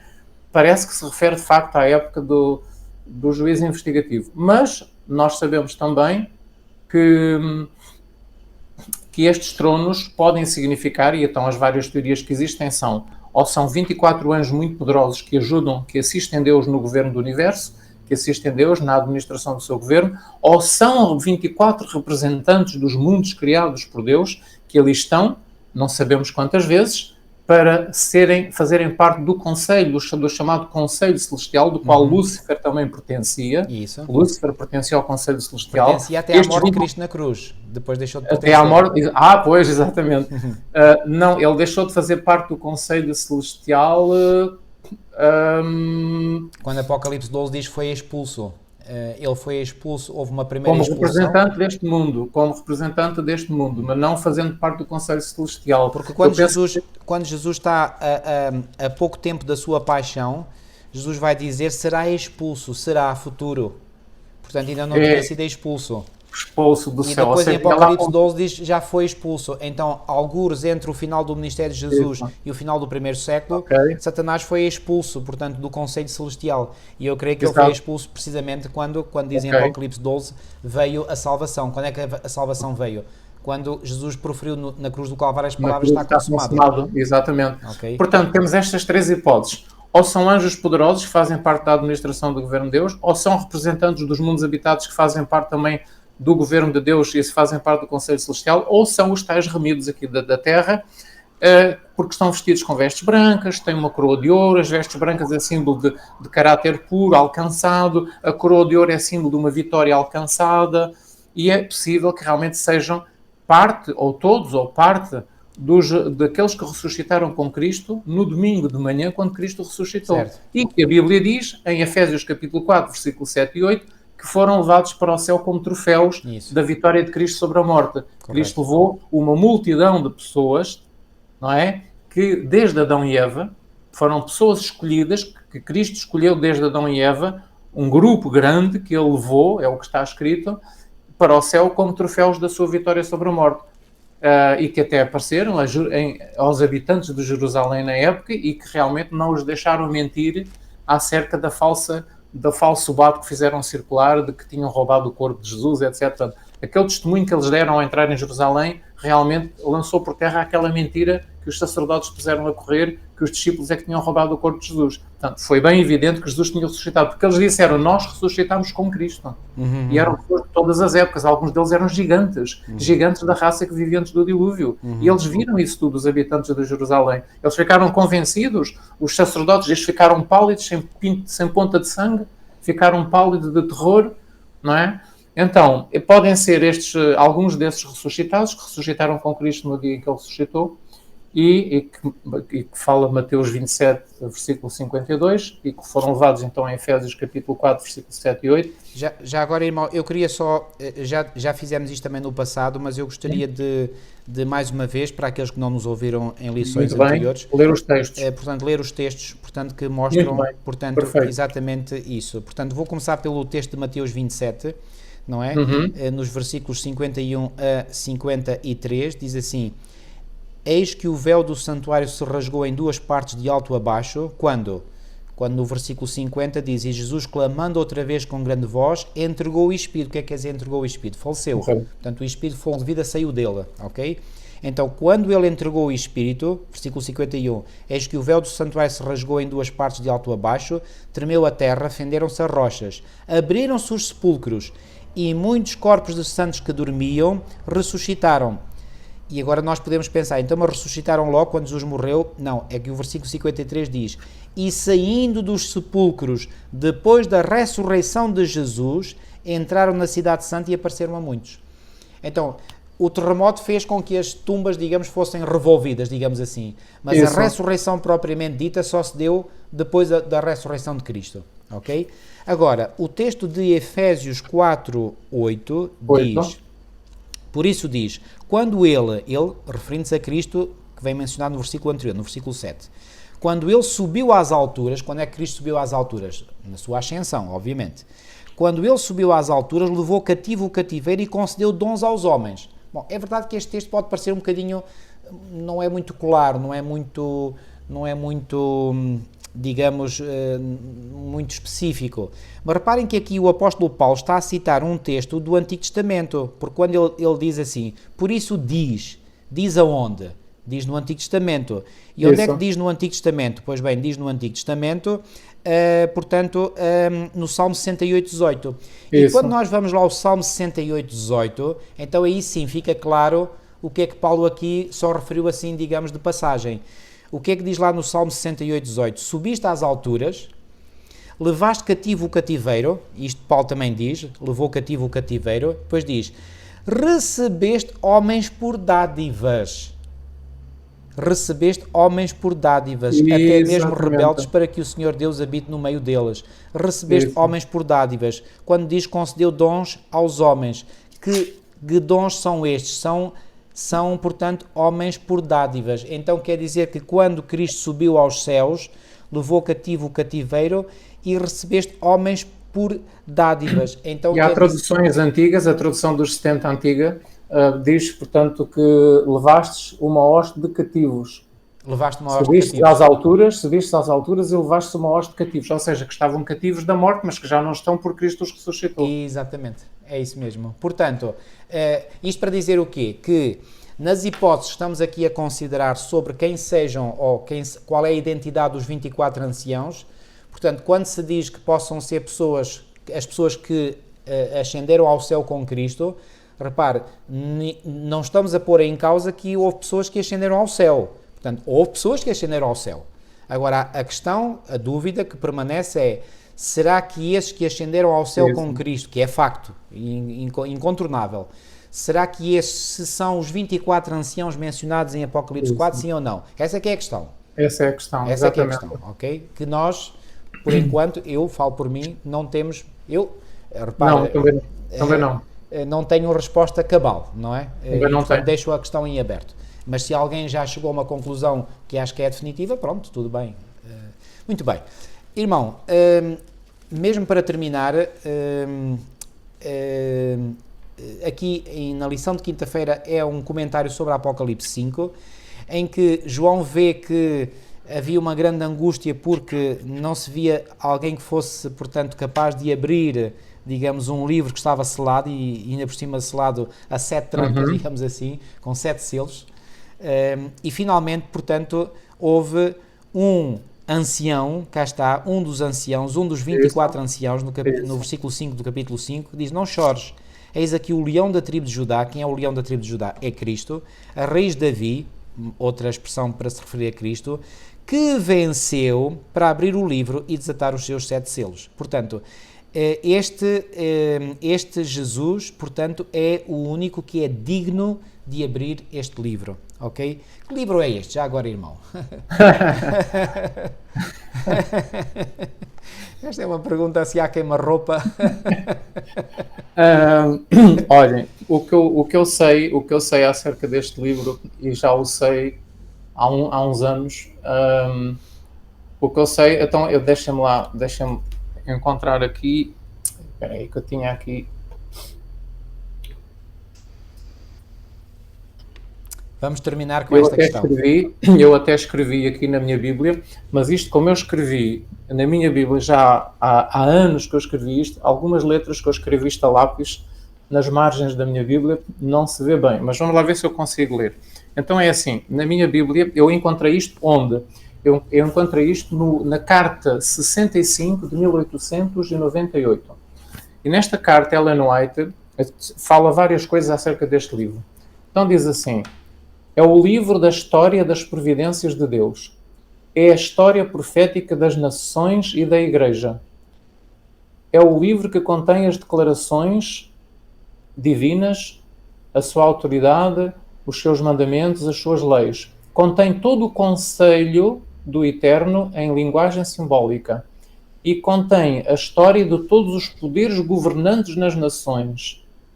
E é um livro que contém a influência de todas as nações no mundo à sua volta, nações, línguas e povos, desde o princípio da história do mundo até ao fim da história do mundo. É um livro que contém o destino de todas as nações, contém a história de todos os séculos e até contém as decisões tomadas por pessoas, instituições ou organizações. Ela não é que diz até em Parábolas de Jesus, está aqui, página 294, ela diz que as decisões tomadas pelos líderes judaicos de matarem Cristo, de rejeitarem Jesus, e quando disseram o seu sangue caia sobre nós, sobre nossos filhos, essa decisão que os líderes judaicos tomaram ficou registada neste livro, que é visto na mão do Pai, na mão de Deus, e que é mencionado aqui no capítulo 5 de Apocalipse. Portanto, ali está, a história das providências de Deus, a história profética das nações e da Igreja. Ali está registada a história da Igreja, a história das nações, a história de todos os poderes governantes nas nações e a influência de cada nação na história da Terra. E é o tal livro que estava escrito por dentro e por fora, não havia mais espaço nenhum para escrever e estava tudo... Estava bem preenchido. Isto eu sei acerca do livro. E também sei pela análise, por exemplo, de Parábolas de Jesus, página 294, que este livro será aberto no dia do juízo em que Deus confrontar os ímpios com a sua vida má, e portanto isso acontecerá no final dos 1000 anos. Ou seja, 1000 anos após a segunda vinda de Jesus, no final dos 1000 anos, ou seja, no início daquilo que será depois o lago de fogo e enxofre. Então, este livro será novamente aberto para que todos os ímpios possam ser confrontados com tudo aquilo que Deus fez para os salvar e todas as escolhas erradas que eles fizeram. Porque lá está registado, como nós acabamos de ver, isto é facto, isto está escrito, a história das nações, a história de povos, a história de pessoas, a história da igreja cristã, a história das igrejas, aquelas mesmo que se apostataram, que afastaram-se de Deus. Neste livro está contido, digamos, está registada a história do mundo. Pois. Do mundo e da igreja. E é ali que está sendo registado... E o facto de só Jesus poder abrir os selos desse livro significa que ele é o único que é o mestre total da história deste mundo. É o mestre absoluto. Ele é digno porque ele deu a sua vida para salvar os habitantes deste planeta. E tornou-se, por essa razão, digno de ser o mestre absoluto da história deste mundo. Exatamente. Portanto, é um livro que contém o futuro, contém o passado e contém o futuro. É difícil de exprimir isto, irmãos, há coisas difíceis, mas é um livro que contém tudo. O que se passou, o que se tem passado neste mundo. Já agora deixem-me abrir para vós uma porta para que os irmãos possam ter um vislumbre de como as coisas são até no céu. É 10, 21. Então, vamos ler. Eu vou ler e chamo a vossa atenção. Quem está aqui a falar no verso 21, quem é? É o anjo Gabriel, que está aqui a falar com o profeta Daniel. Em todo o capítulo 10, o profeta Gabriel, ele vem para falar com o profeta Daniel. E a determinada altura, pode ler a Bíblia na sua versão? Sim. Já agora queria ver como é que está aí. Portanto, Daniel capítulo 10, 21. Mas eu te declararei o que está escrito na Escritura da verdade. E ninguém há que se esforce comigo contra aqueles, a não ser Miguel, vosso príncipe. Muito bem. O que eu chamo a vossa atenção é uma coisa que o Senhor me mostrou e eu fiquei feliz quando eu vi isto já há anos. Há anos. E todos os acontecimentos futuros estão escritos no céu, ou num livro, ou em livros. Os acontecimentos que ainda não aconteceram estão todos escritos no céu. E alguém tem acesso a isto e sabe-se quais são os acontecimentos que vão ocorrer no futuro. Porque o verso 21 diz, eu vou-te explicar, eu vou-te dizer, eu vou-te declarar o que está escrito na Escritura da verdade. E então o anjo Gabriel revela a Daniel o futuro com base naquilo que está escrito na Escritura da verdade. Então, é este livro que existe no céu, ou livros, que é chamado Escritura da Verdade, que contém o futuro, que contém os acontecimentos futuros que irão ocorrer na história deste mundo. Que é o tal livro que estava selado em Apocalipse 5. Exatamente, isso mesmo. A minha convicção, portanto, eu não falo disto com ninguém, acho que só revelei isto revelei isto a uma pessoa apenas, até à data. Então estava mesmo na hora de revelar a mais pessoas, irmão. Porque eu acho que faz todo o sentido. pronto, eu senti o desejo de falar sobre isto. Então, é este livro, A Escritura da Verdade que Existe no Céu, que o anjo Gabriel utiliza para revelar o futuro de Daniel, que é aqui mencionado aqui no capítulo 5 de Apocalipse, e que está na mão do Pai, na mão de Deus. Exato. E que Jesus, portanto, tem a autoridade, por ter vivido aqui neste mundo, por ter dado a sua vida aqui, ele tem a autoridade de pegar no livro e mostrar ao apóstolo João, ao discípulo João na ilha de Patmos, para escrever o Apocalipse, ele vai revelar a João os acontecimentos que ainda estão no futuro. Exatamente. Muito bem, muito bem. Isso faz todo o sentido, isso é mais do que lógico. E então, porque Ellen White diz, portanto, que é o livro que contém, ela própria diz que é o livro que contém a história das nações.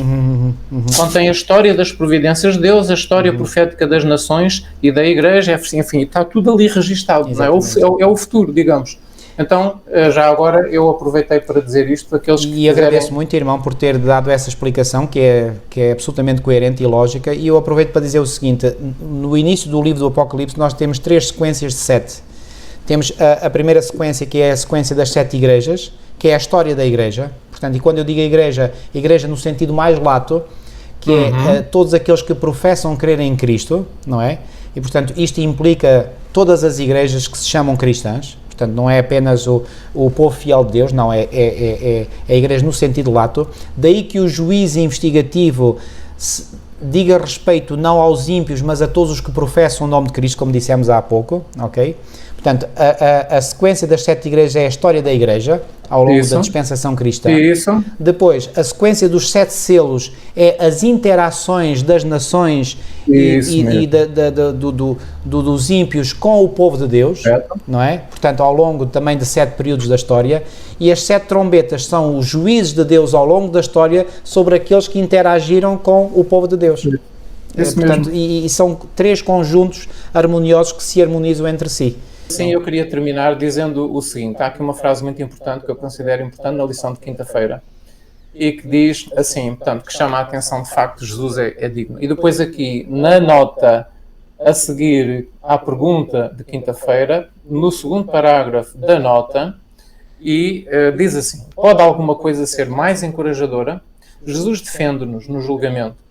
A sua vida perfeita e justa cobre-nos perfeito.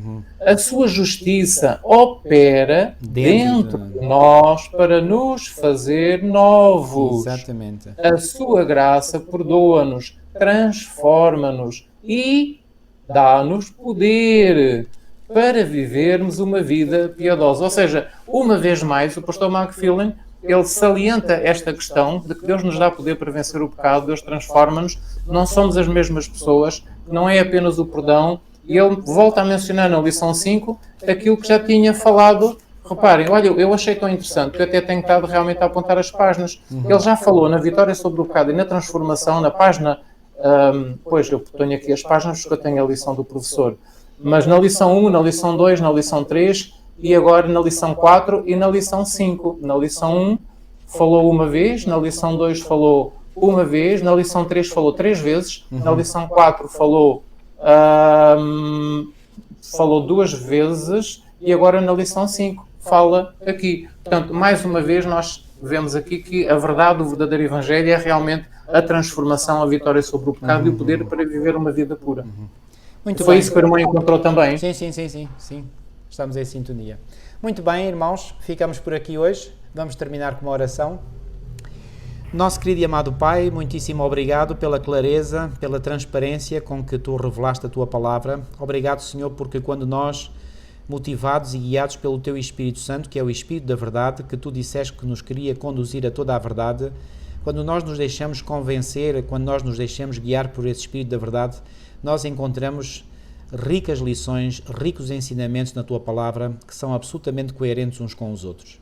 É verdade, Senhor, que há coisas, e nesta lição nós não nos esquivamos a revelar que há coisas nas quais ainda não temos certezas totais, mas isso não nos impede de aceitarmos já plenamente aquilo que é claro e aquilo que nós já conseguimos interpretar Escritura com Escritura e que nos parece absolutamente claro.